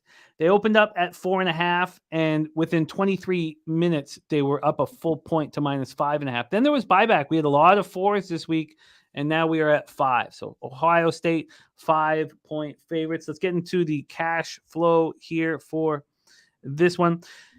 For the total, it's dropped 2.5 points from Pinnacle's opener, and 74% of the tickets, 93% of cash are on the under. From the spread perspective, we have 66% of the tickets and 74% of cash on Penn State. A lot of people on Penn State, and the market is moving towards Ohio State. So, and thank you, Ron. I will copy and paste that. So here we go. Penn State comes in off beating up on UMass at home, 63-0 as 42-point favorites. I never like backing a team when they, destroy really weak competition and then play someone really good. They held UMass. They were 42-point favorites. They held UMass to 109 yards, 9 first downs. They've outscored UMass Northwestern and Iowa 135-13 over their last 3 games. 2 shutouts. The only team to score on them was Northwestern. And look at Jay Peasy. What a guy, gifting another Pub Sports Radio membership. Damn. Ohio State comes in off beating up on Purdue 41-7 in Purdue as 17-point favorites. Take it away for us, Daby Cab, the first of your best bets, Penn State, Ohio State. You know, man, I hate seeing that I'm already going to be against some people. I got in on this earlier. You know, I'm on the -4 here with Ohio State. We can, for the show, take whatever line's there. I'm just, you know. Did you tweet it out? Yeah, I did. But, okay, but for the show, man, at this point, though, it's, you know, so if I'm just saying, whatever you got to do. Another thing on transparency is college football has not been good to me. I've been on the other side of cappers who I respect, and it has not come out well for me. I'm already seeing that with this spot here. This year's been rough. I plan on getting it right. I've made adjustments already. College football is usually something that I dominate, so I'm not used to being down units in it. But right now, that's where I'm at. So it's time to start fighting back. You know, I understand who this Penn State is team. Aller has been good. 65.2% of his pass completion is his rating right there. He's got 1,254 yards, 12 touchdowns, 0 interceptions. Penn State basically has a two-headed monster at running back. You know, with sophomores Allen and Singleton, both of them have been great. Penn State, you know, 6th points per game, putting up 44.3, 426.7 yards per game, which is 42nd. They've been good on defense. So I understand. But look, I think Ohio State wins this game, and I think they win it by at least a touchdown, and I think they cover. That's why I said on the line, you know, do what you got to do. I don't think the Lions stand up to the pressure.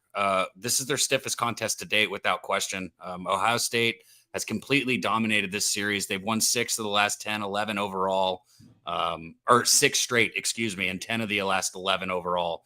You know, it wasn't even close the last 4 seasons. Buckeyes have won by an average of 11.5 points per contest here.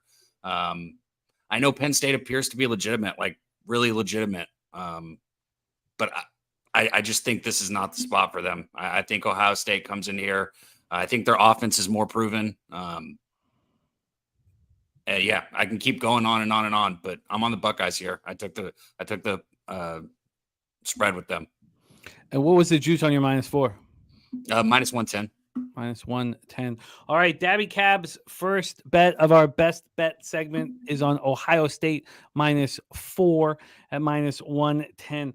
And Ron Crawford's spreadsheet play today is on Penn State. And Dennis Garcia, very, very heavy bullish on the spot here to fade your Buckeyes here in this one. Sorry, let me just put the -107 beside. I just want to throw just a couple more things out there about this Penn State defense here. In red zone opportunities, they've allowed at least a field goal in 100% of their opponents' opportunities here. So 100% of the time when the opponents have gotten the red zone, Penn State's defense has given up points. While on the other side, you look, Ohio State is 5th nationally in the red zone. I think that's going to come into play here in this game. I think, you know, who's able to finish drives is going to be very important here. And I think one team will do it and the other won't. All right. Daby Cab is locked in. We have 3 spots each, but Daby Cab is attacking 2 12 p.m. Eastern games. So let's move on to the next one. Mississippi State Bulldogs 3-3, 0-3 in the SEC at Arkansas Razorbacks 2-5, 0-4 in the SEC. We're at Razorback Stadium in Fayetteville, Arkansas. 73 Fahrenheit, mostly cloudy, 7 miles per hour. Let's take a look at the line history here for this one. We have Arkansas as 6.5-point favorites. This opened up at 7, dropped down to 6.5, dropped down to 6, back at 6.5. So we have U-shaped movement on this one. From a total scenario here, we are sitting at 48. This is another move to the under. This opened up at 50. It's dropped 2 points down to 48. Let's get into the cash flow for this one. On the side, 68% of tickets, 70% of cash on Arkansas. Line not moving towards them. For the total, you have 58% of tickets, 64% of cash on the over. Yet this has dropped 2 points to the under. Earl Sports leaning towards Arkansas here. The Pigs. Mississippi State comes in off their bye week. A few spots like that here. And I ended up getting off of Miami just because Clemson was coming off their bye week and other things. But I think that, you know, we'll see if that was a mistake. But I planned on being on Miami. Mississippi State was last seen defeating a very weak Western Michigan squad, and not covering, allowing Western Michigan to put up 413 yards of offense on them. They were 21.5-point favorites. They did not look good, but maybe they were just focused on this match here. Both teams have yet to win in conference. Arkansas coming in off 5 straight losses, but only one was by more than a touchdown. Last week, they lost at Alabama as 24-21 as 19-point dogs.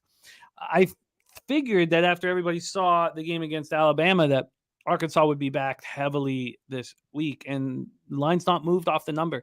Take it away for us here, Cab. Mississippi State, Arkansas.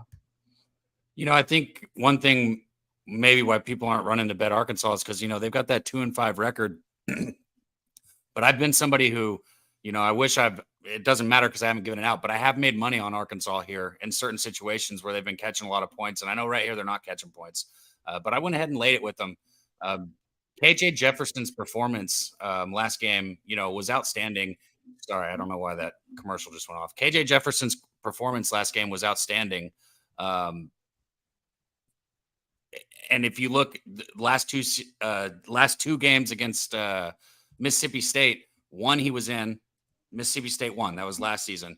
The one KJ Jefferson was in, he was able to dominate this line. Mississippi State, if you look at their front, just doesn't compete.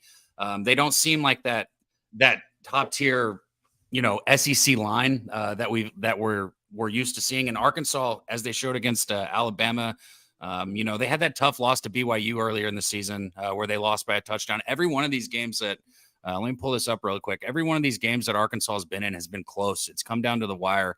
And I think this is just a spot where, they need a win and they're going to get it. This is going to be their first SEC win here. I got Arkansas -6. I don't mind the -6.5 either.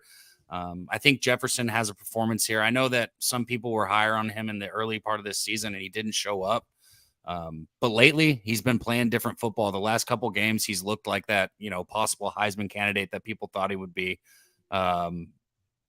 He had the 6 interceptions early on in the season, but a lot of those were these receivers for Arkansas just dropping balls, dropping passes. Okay, so yeah, you look across, they lost by a touchdown to Ole Miss. They lost by 3 points to LSU. Just really tough losses that came down to the wire. And this Mississippi State team, they really enjoyed the fact that they got Western Michigan last week. They won 41-28. But you bring it back in the SEC, 14-41 to LSU. They lost 30-37 to South Carolina, 17-40 to Alabama. They just don't match up in the trenches, like I said. And Arkansas does. Even though Arkansas has been losing, they still match up. And I think you're just going to see more talent on the side of the football with Arkansas. And I think this is a win they need. They're at home, and I think they get it comfortably here. So I like Arkansas. Arkansas Razorbacks. So that is, I think I miscommunicated that because Arkansas played Alabama so tough, they've been bet heavily here, 68% of the tickets and 70% of the money. And the fact that the line wasn't moving concerned me. And it is because some of these schools, they play a team like Western Michigan and they're only planning for the game following, and they just have a real weak offense. But I get it. And Wine Time loving your breakdown. Jarek White loving it too. Jarek White's on Arkansas -6 and locked in. Was that regular juice -110 that you got for Arkansas? Yeah, let me double check. But okay. Yeah, I didn't pay extra for anything. It was -110. All right, Arkansas -6 at -110 for Daby Cab, and they've been playing teams very, very tough. It's a very interesting game here. Both teams desperately in need of a win. And thank God for Daby Cab's high-profile games because mine are not. But I don't care. I'm betting them, and that's what we're here to drop for you guys. So let's move on. 2 p.m. Eastern. This is the game before that, Jose. This is Charlotte 49ers at East Carolina. Oh, the game before that one, Jose. 2 p.m. Eastern, Charlotte 49ers 1-5, 0-2 in the American at the East Carolina Pirates 1-5, also 0-2 in the American. We just talked about two teams that had yet to win in the SEC. Let's talk about two teams that have yet to win in the American. We're at Dowdy Ficklin Stadium in Greenview, North Carolina. Weather's going to be nice there, 68 Fahrenheit, sunny, 10 miles per hour. Let's get into the line history here. And this total has dropped from 40, well, it's depending on where you shop, but 41.5 at Pinnacle. It was a pick'em. This has dropped down to 40. So we've had a 1.5 point move towards the under. We all just watched, or I at least watched, Charlotte get shut out last week. And I'm going back to the well with them. East Carolina is now back to 7-point favorites. This opened up at, I guess they never dropped to 6.5 here at Pinnacle. This opened up at 7.5. There were 7.5-point favorites, and then it went to 6.5. So there was a 1-point move that first, 18 hours that it was up. And that was a move that registered for me. It got back to 7, and that's where it is right now.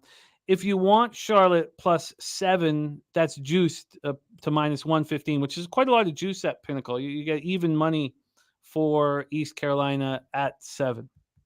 And we have our guy here, Earl Sports Bets, who, he's East Carolina Pirate, and they did play very hard last week. And I can understand, the idea that they should be able to run right over Charlotte.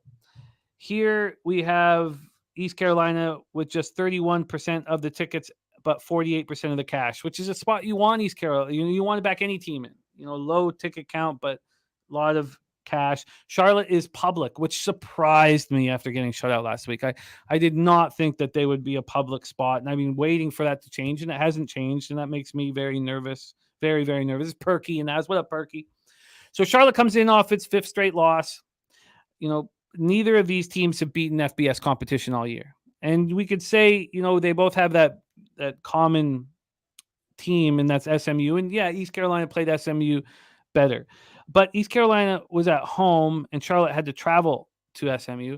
Charlotte comes off its 5th straight loss, 14-0. Now, that wasn't at Dowdy Ficklin in Greenview. That was at Jerry Richardson in Charlotte. And they put up the same amount of yards as Navy. They had 4 more first downs than Navy. It was very frustrating watching. They lost the turnover battle 3-0, and it did them in. Shadrack Bird looked good, 20 carries for 92 yards. I expect him to run in this one. And I like what I've seen from the sophomore Trexler Ivy. 2 touchdowns, 4 interceptions. The team in front of him is not very good. They're improving. They're going to get better. We talked all about the coaching last week as this program is going to grow and get stronger. And I still believe that. And they faced some tough defenses. Ivy had to go up against Florida. They had to go up against SMU. And that was at SMU. So, and they just got shut out. I did not expect this to have 60 whatever % of the tickets. I really didn't, but I still moved on them. East Carolina comes in off its 2nd straight loss, 31-10 at home to SMU. Their 6'5", 250-pound quarterback, Mason Garcia, is not good.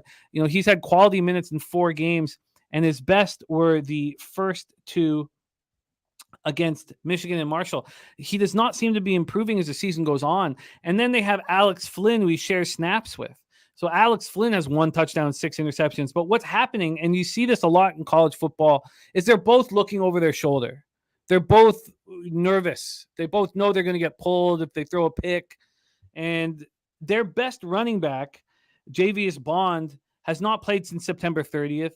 He's questionable with a leg injury, and he's by far their best running back. And they don't have him. I just don't think that this East Carolina team should be a touchdown favorite against any team in the FBS nation. I don't. So Perky Sanderson, Matt, now a member of We Be Pubbing, that means a ton to us, Perky. And Bill McDonald, I'm just on the Stampeders at +9 right now, only. That's it for me. Just the Stampeders at +9. But we did break the games down in the beginning of the show, and there are people making moves on all those games. But I'm just on that one. So I sent these games over to you, Cabby, last night. I know that they don't pique many people's interest, but I'm betting them. So I got Charlotte +7. I did pay the 5 cents of juice at Pinnacle from +7. Take it away here. Charlotte, East Carolina.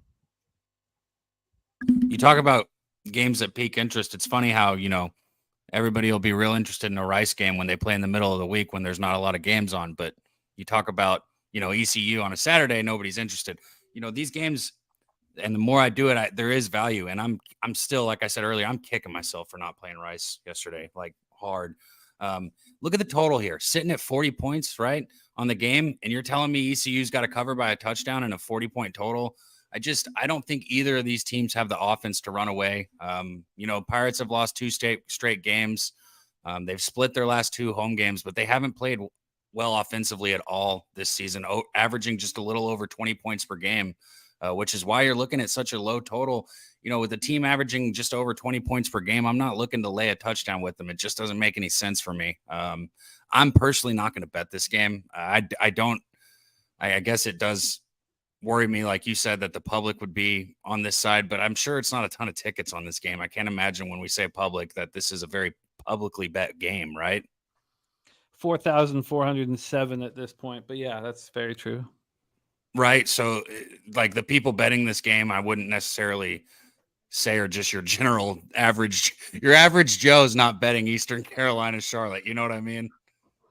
Yeah. So I don't know. I don't know how much weight that carries to take into consideration when we look at the lines and stuff like that. But it's just a thought. But I'll leave it at that, man. I don't think Eastern Carolina put his offense is good enough to lay a touchdown with. So I would take the points here with Charlotte if I was going to bet it. Well, I did bet it. I'm on Charlotte +7 at -115. Let's move on to my next spot here. 3:30 p.m. Eastern. The South Florida Bulls, 3-4, 1-2 on the road at the Yukon Huskies, 1-5, 0-4 at home. We're at Pratt & Whitney Stadium in East Hartford, Connecticut. And I believe that Jim Mora and the Huskies will get their first home win of the season here. And I believe in what Jim Mora is doing.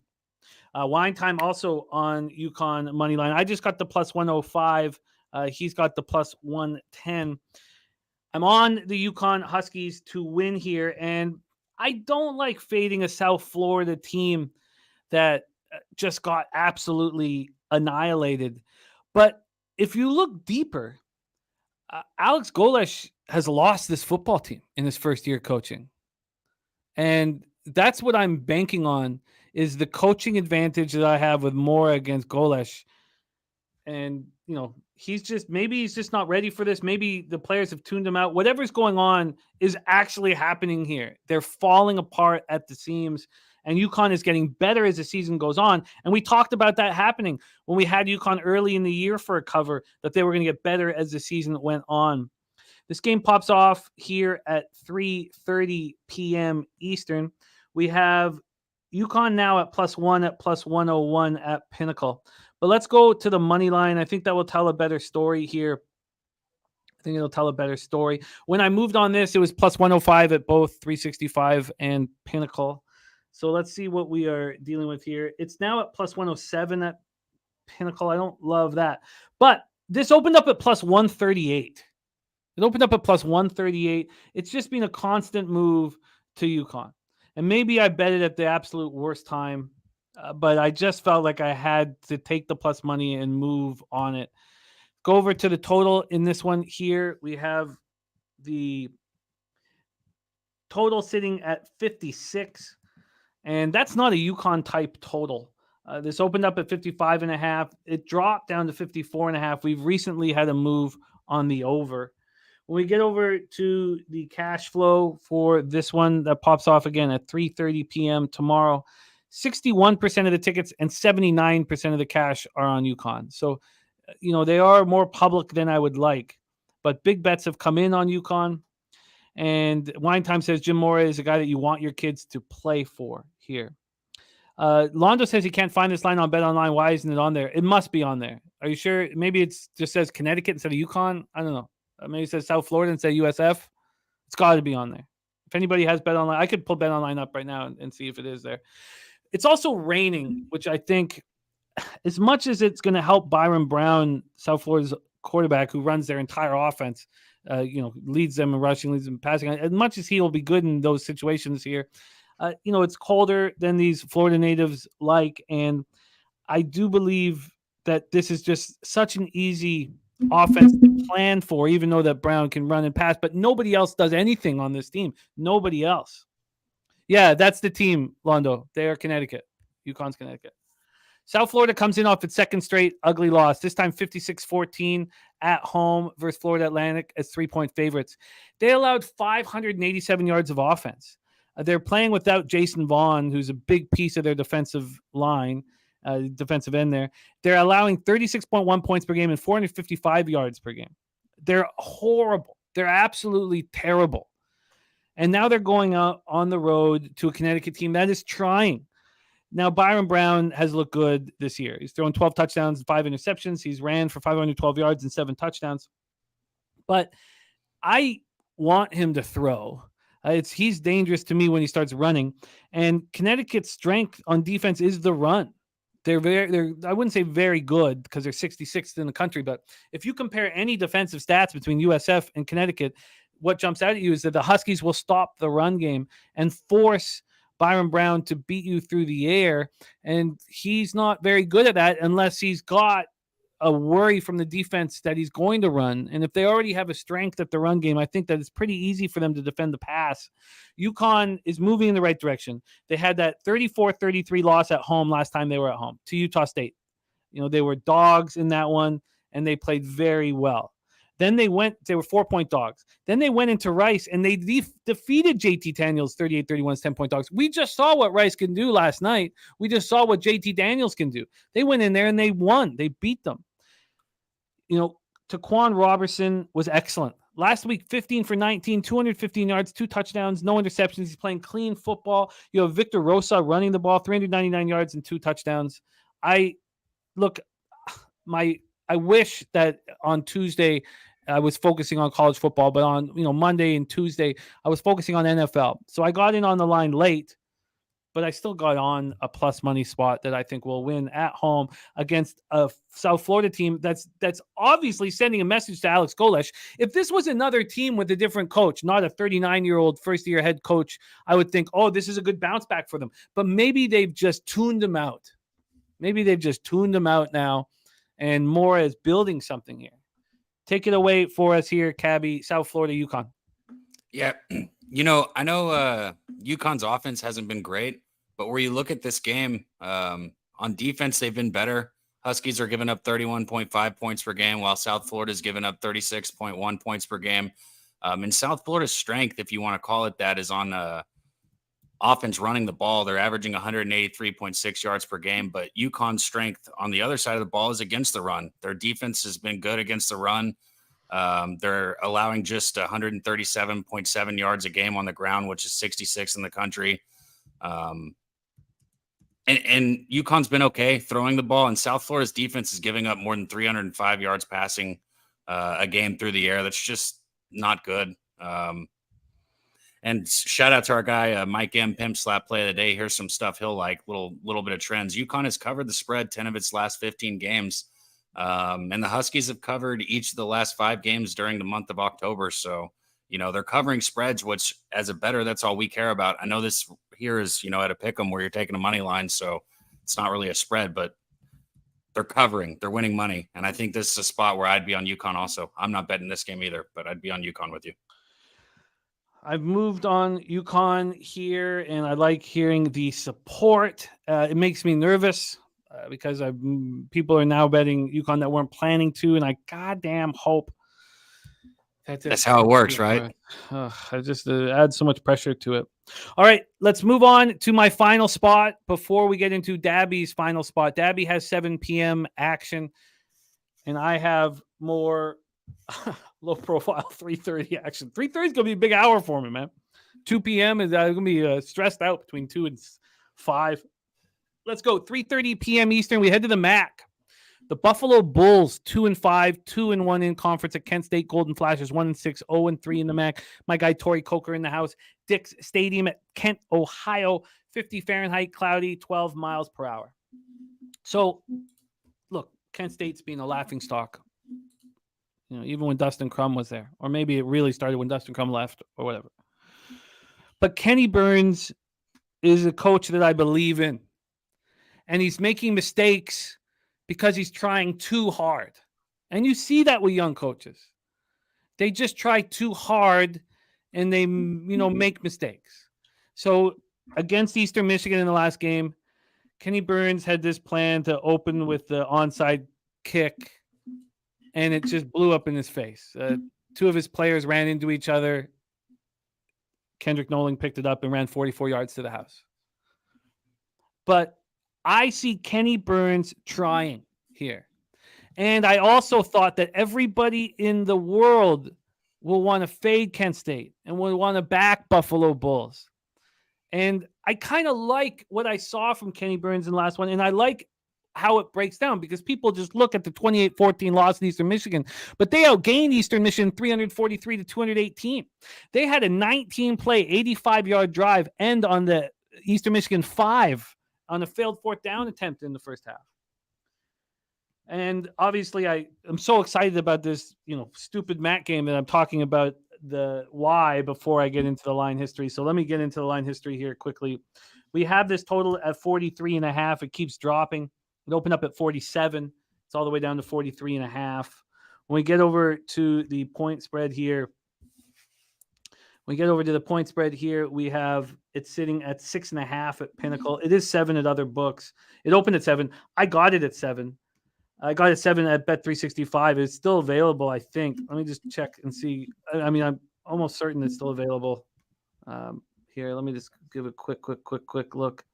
That's still available at 7. 3:30 start. And Kent State. Yeah, 7 with regular juice, even though the sharpest book in the land has cut it down a half point. We get to the cash flow here. Again, I'm shocked. I was watching it this week, and I couldn't believe that the public is backing Kent State here, but they are. 63% of the tickets are on Kent State. 73% of the cash is as well. So, for Buffalo, there's 37% of the tickets taking him at this number, but just 27% of the cash. I like that. And from a total scenario, we've seen this big move to the under, 69% of tickets and 82% cash on the under. Billy Friedrich gifting a Pub Sports Radio membership. What a guy. Look at our guys, Billy Friedrich and Jay Peasy. Thank you guys so much. And Don Play getting it. I absolutely love seeing that. Thank you, man. So from the Kenny Burns side of Kent State, I love people seeing that 28-14 loss because it really didn't indicate how the game went. I kind of like Kenny Burns opening up with the onside kick because it just shows, look, he's trying whatever he possibly can to give himself and his team an advantage. They brought in Tommy Ulatowski, the sophomore. It was his first start of the season, and it was a breath of fresh air for the team. They had all this hope and excitement. They were at Eastern Michigan. They tried the onside kick. I like it. And Buffalo is bad. So you have Kent State trying, Buffalo being bad, and Buffalo knowing that they're coming to a minnow in Kent State. Are they going to be as alert? Are they going to be as intense as they need to be to win this game? Buffalo comes in off a 24-14 loss at home to Bowling Green. They were 3-point favorites, and they're mailing it in. I've watched them do this all year, and I bet on them early in the year, and I watched them I was like, what the hell's going on? There's just no intensity. They scored the opening TD. Then they let the Falcons score 24 straight points. They're bumbling idiots on offense. They turned the ball over 5 times. And Cole Snyder's just not really getting the job done. He's trying. He really misses Nick McMillan, a go-to wide receiver for him. And I still expect that the public's going to come in on Buffalo. I've been waiting for it. And I was like, look, I'm just going to bet it here. So take it away, Cabby. I got the Kent State Golden Flashes who need to beat some FBS competition. And here's a chance for them to be in this game at home against the Bulls. What did you think when you looked at this one? Jimmy, these teams are so bad. Both of these teams are they have bad issues offensively. Buffalo is the bottom, in FBS in both passing and rushing. Kent State's bottom 10 in passing and bottom 3rd in rushing. And both of these teams are just completely inept on defense. Bulls are in the bottom 20 in FBS scoring defense. Kent State's bottom 15. Look, shout out to you. You've watched Buffalo. You said it. I haven't really had much attention on these two teams. So if you feel like Kent State's live at home, that's probably where I'd be with it because these teams are bad. I would maybe just go under. I mean, this is tough right here. And one thing you touched on that kind of convinced me though for your Kent State is you said motivation. When you're looking at teams that are this bad, who you gotta know who has motivation and who doesn't. It's all important in something like this. Also, Ulatowski came in last week for his first start, and they put up 343 yards of offense. But you'll only see the stats that they've created throughout the year, which don't show that Ulatowski was a breath of fresh air. And despite losing, by 14 points. They moved the ball. And I think he's so pumped up all week, knowing that now he gets to start at home. That's my action on Saturday. Those are the only bets I've made on the entire college football card on Saturday. We cashed the Tulsa Rice under last night, and that was something that I wasn't planning on, but we broke it all down together. This is what I have here. Let's roll. And Jack White says at 43.5, would you take the over now? No, I wouldn't. But no, I don't.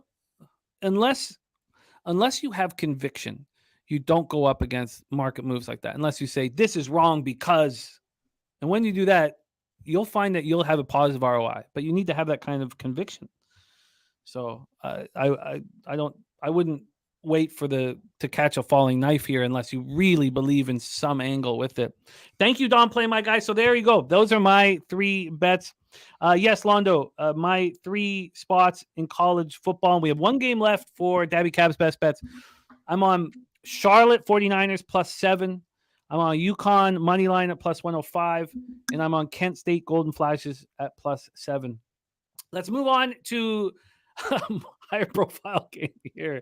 7 p.m. Eastern, the number 13th ranked Ole Miss Rebels, 5-1, 2-1 in the SEC at Auburn Tigers, 3-3, 0-3 in the SEC. We're at Jordan-Hare Stadium in Auburn, Alabama, 64 Fahrenheit, partly cloudy, 3 miles per hour. Ole Miss coming off their bye week here. Let's take a look at this game at 7 p.m. Let's take a look at the plan. TCU Kansas State is at 7 p.m. I came not that close, maybe, but I had planned and I'd capped the game fully to be on Kansas State, and I couldn't do it. You had Miami Clemson on here. Can you tell me what you were going to bet and what you took off? I was going to bet Miami. Oh, yeah. I like Miami too. I was going to bet Miami at home. I got cold feet. So I'm fine with that. I'm fine with that. Also, interestingly enough, since the time when I decided not to move on it here, let's move over here. Oh no, I guess so. It's only moved. It's moved.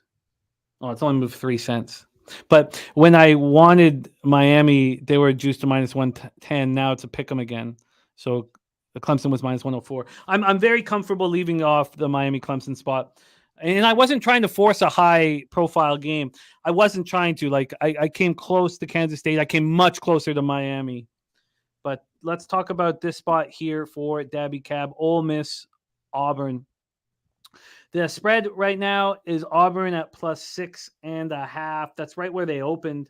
This did get up to 7, within 18 hours of the line being available, but back at 6.5. So we have no movement on the side. And when we go to a total side of things here, over here, from a total side of things, God, I'm gonna care about that goddamn Kent State game so much, this UConn game so much. It's gonna affect my Saturday badly. The total here is sitting at 55. It opened up at 56.5, and it went up. This got up to 58 until it dropped to 54.5. So wild market movement here. Wild market movement.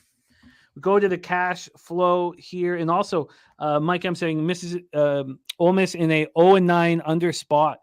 The margin of that victory trend is almost 21. Says he'll be adjusting it down to 45. Look at that. Look at that. And Justin McElvey added +7. It's funny. I kind of know what Peter talks about the discomfort about giving these picks out. When we're talking about high profile games, they're big games and people might be on them or not. But I'm putting people on games that they would never have bet, and that makes me. It makes my stomach sick. Yeah. I was going to touch on this really quick since you kind of opened up the worms. I know Mike's joking when he keeps saying Penn State's going to cover, but fuck you, Mike. You're my boy, but fuck you, bro. This shit makes my stomach turn that I'm not doing good in college football this year. I'm losing money for real and sleep. It's fucking with me. So fuck you. And I hope Ohio State beats the shit out of Penn State. Okay. No, that's fair. That's totally legit, man. That's totally legit. Ole Miss, Auburn. And, we're great friends, so you're allowed to talk to great friends like this. 87% of the tickets, 94% of the cash on the under. We saw it get up to 58, drop down to 54.5. Had to be a huge bet that did it. And then from a spread scenario, you have 77% of the tickets and 78% of the cash on Ole Miss. But the line hasn't moved off that 6.5. Ole Miss comes in off their bye week. They were last seen defeating Arkansas 27-20 at home as 13-point favorites. It was not impressive, but we talked about what the Pigs have been doing lately. Auburn comes in off their third straight loss, 48-18 at LSU as 11-point dogs. What the hell is happening to Hugh Freeze's defense? They let LSU put up 563 yards of offense against them. 563. Take it away for us here, Cab. Your final best bet on the board, Ole Miss, Auburn. If only LSU's defense could play, because, man, their offense is good, though. I will say that, but not really important here. The Rebels, they've won 2 straight games, 5 of the last 6 overall. They've got one of the best offenses in the country here, flat out. They've scored at least 40 points in 4 of their last 6 games. They throw the ball very well. They also have a very good ground game. Makes them difficult to defend. They stretch the field with these backs. They get outside of the tackles well. They're hard to contain. The Tigers have played, okay defensively in non-conference games, but in these SEC games, and I talk about competition levels, and I know the SEC as a conference is down and the Pac-12 is up, which is like crazy and shocker, but you still talk about talent levels, right? And the SEC still has plenty of talent, regardless of what records are or teams show. And Auburn has struggled in all 3 of these SEC games against SEC competition. They haven't been able to run the ball in recent games, or they haven't been able to stop the run either. They're giving up over 180 yards rushing per game in their last 3 games. They gave up over 300 passing yards in their last game. And this is a Rebels offense that, like I said, is going to stretch the field and, it's going to attack this team. So I took Ole Miss first half here, -3.5. I very likely will take full game here. If it's under a touchdown still, I should probably move on it because I don't expect it to stay there, but we'll see. I don't know exactly where the money's at right now. The cash on this one has 77% of tickets and 78% of cash on Ole Miss. Okay. So I don't know if it will move. I think that with the cash like that, I'll stay away from a full game spot. I like my first half here. Yeah, I don't think that it will move. I think because we saw it go. Now the 6.5 is juiced to -110. So 2 days ago it was a -101.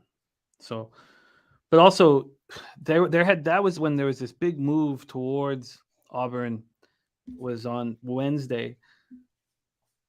So I guess it was. Auburn at that point went from +6.5 at +102 to +6.5 at -113 in the course of 3 hours, but it's come back. So it is juiced right now here. And we talked about how the first move was to Ole Miss. I like that first move. That first move is important to me. So it did move a half point to 7 and back to 6.5 here. Billy Friedrich says Auburn 2-4 against the spread, Ole Miss 4-2 against the spread. Well, that's dope that you sent that to her, Justin. Yeah, no, it's tough dealing with that stuff in your subconscious or in your conscious, I guess. But yeah, it's tough. Their stakes are so high with what we're doing here, and every day is a new battle, and you just have to succeed. You have to succeed. You don't have to succeed every day, but you have to succeed in the long run. All right, let's roll. The Juice says unreal how bad the Saints defense played last night after being solid all season. It was shocking. He had the +663 same game parlay. Yeah, it was shocking. Absolutely shocking, man. All right, let's review all action here on today's show. Thank you guys so much for rolling with us on a Friday, October 20th. 2 Fridays from now is Championship Friday at the Breeders' Cup. We are 14 days away from Championship Friday at the Breeders' Cup. Let's review all action here. Billy, are you going to be there? You're not going, right? I can't go. No, I mean, it depends. I mean, what sucks is I was going to be in Vegas that week. So I was going to just, hop on down there, but I have to be at a wedding. So I'm going to be in Vegas the week after that. Oh, that sucks. It's magic. They've raised the prices over. I always bragged about how it's $25 to get into the infield. Now 50 on Friday and 75 on Saturday, which is amazing. Andre says Auburn LSU spread was 11. Auburn's home field is not worth 5 points. If you are on Ole Miss, you want to see sevens badly. You want to see sevens badly when it comes to kickoff.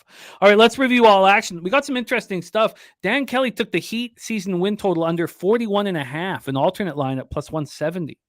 He also took the Orlando Magic to win the Southeast Division at 8-1. Then we had Wine Dime Sports. His biggest bet of the year is the under 34.5 at minus 115 in Air Force Navy. He says locked in before it gets to 33. In CFL tonight, I'm on the Stampeders plus 9, and Earl Sports Bets not only is on the Stamps plus 8.5, but he's also on the money line. Slatsy's on the lines first half minus 5 and the over 49.5 in that one. I stayed off Argos, Saskatchewan, and Edmonton, Winnipeg here. I have interest in the unders in Calgary, Columbus, and New Jersey, New York. Ron Crawford's spreadsheet play today is on the Islanders, but I don't want to have unders with what I've seen from the Blue Jackets and with the Flames on the second half of a back-to-back. At this point, I need to study what they do on second half back-to-back, because on one side of things, they can, not back check as hard, or maybe they don't risk as much. I just need to watch them. And we talk about how high the stakes are. Winning day yesterday, feel good about everything. Want to move on to Saturday. Jose is on the Astros. Sharpie's on the first 5 under 5, and so is Cab. Ron Crawford is on the Rangers, and Justin McElvey stacks play today's Jordan Alvarez over 1.5 bases. Tone Miggins is on Bryce Harper homer at plus 410. Daby Cab is on Brandon Marsh hits, runs, RBIs over 1.5 at plus 110. Then we've stayed off SMU Temple with the unknown about EJ Warner, but if we trust the mark, that the kids would have talked about it if EJ Warner was playing, and that rumor would have come out. And so Cabs on Ohio State minus 4 at minus 110. That line has moved to 5 or 5.5. Cabs on Arkansas minus 6. I am on Charlotte plus 7. UConn plus 105. And Kent State plus 7. Cab is on Ole Miss first half minus 3.5 at minus 110. Cabby, tell us a little bit about the big live stream on Saturday night that you and that you and CMAC are hosting. So, as far as I know, maybe Jose can answer this for sure. I think Slaughter might want us to go next week to the Hooters, but the good news is I'm so good friends with the guy that got in with the regional director that we can go any game, anytime that we want to Hooters now. It's open door, open season for Pub Sports Radio. There's a patio that we're going to be able to set up anytime we want. So we might be there this Saturday, and we might be there next Saturday. As soon as Slaughter lets me know, obviously we'll say it. But anybody in Dallas that goes, this place is close to me. Let me know, and I'll meet you there. My guy, he's a manager at a couple Hooters in the area, so he'll be there also. And we'll have a good time. Dope. And talk to us a little bit about the game as well tonight, or for Saturday, the Utah USC game. So I wanted to maybe cap that one here, but I haven't bet it yet. But in these live streams, personally, I know everybody's different, but when I don't have a bet going into these live bet streams, I have a lot more success, and I'm more amped to pull the trigger on live bets. And anybody that's, been tuning in, they know we've had a lot of success this year. We had a lot of success last year. CMAC has been off the charts. He's hit 5 out of his last 6 on the props he's given out pregame. And then we've been hitting live bets, pretty much every show. So it's been a lot of profit. It's the only reason my bank account hasn't tanked from college football this year, if I'm being honest, which is not what I expected or necessarily wanted, but it's a lot of fun and we catch a lot of live tickets. So make sure and tune in. We're going to be USC Utah, big game. It doesn't get any bigger than that. And we'll talk about bets before the game. I love it. And that game is at 8 and your live stream starts at 7:45, I believe. There we go. Yep. All right. Thank you guys so much for rolling with us. Equinimus, Tori Coker, Johnny Guns, Justin McElvey, Real Deal Prime, Billy Friedrich. Thank you to Billy Friedrich and Jay Peasy for donating the membership to Pub Sports Radio, to our cappers in the chat. That means a ton to us. Alondo, Andre, Wine Time, Perky, The Juice, Jay Peasy. Thank you guys. Truly. Andrew G. Let's get that cash, man. Nasty motherfucking Nate. All of you guys, thank you so much. Jason Meyer, Sky Dragon, Jarek White, Viper. We have nothing without you guys. Mikey M here. For those of you who missed it, Jose, do you want to drop the preview of our brand new show that pops off next Monday, this Monday coming up? Can you drop it for us here, Jose? Get your cocktails about the game script. A huge victory. We get on these streams and we put our heads together. Get your balls, put them on the table. We are live.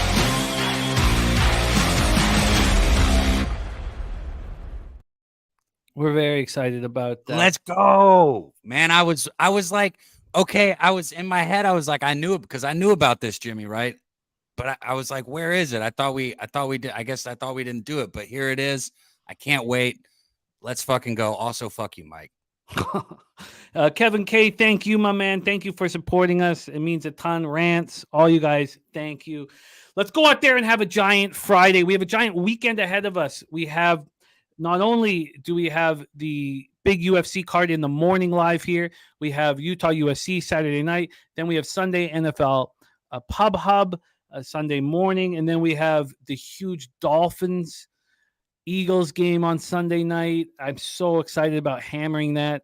So we have a ton of action this weekend. Thank you guys so much. Johnny Guns on the Islanders -1.5. We have nothing without you guys. AYOD. Thank you all. And Daby, thank you for being our guest here on Friday. Please follow Daby Cab on Twitter @Daby Cab. Let's go out there and get that motherfucking cash. Thank you, Jose, for all the hard work you put in. Now let's go out there and eat. We've had a strong week. We need it to be stronger. We need more cash. Leche, Los Bookmakers.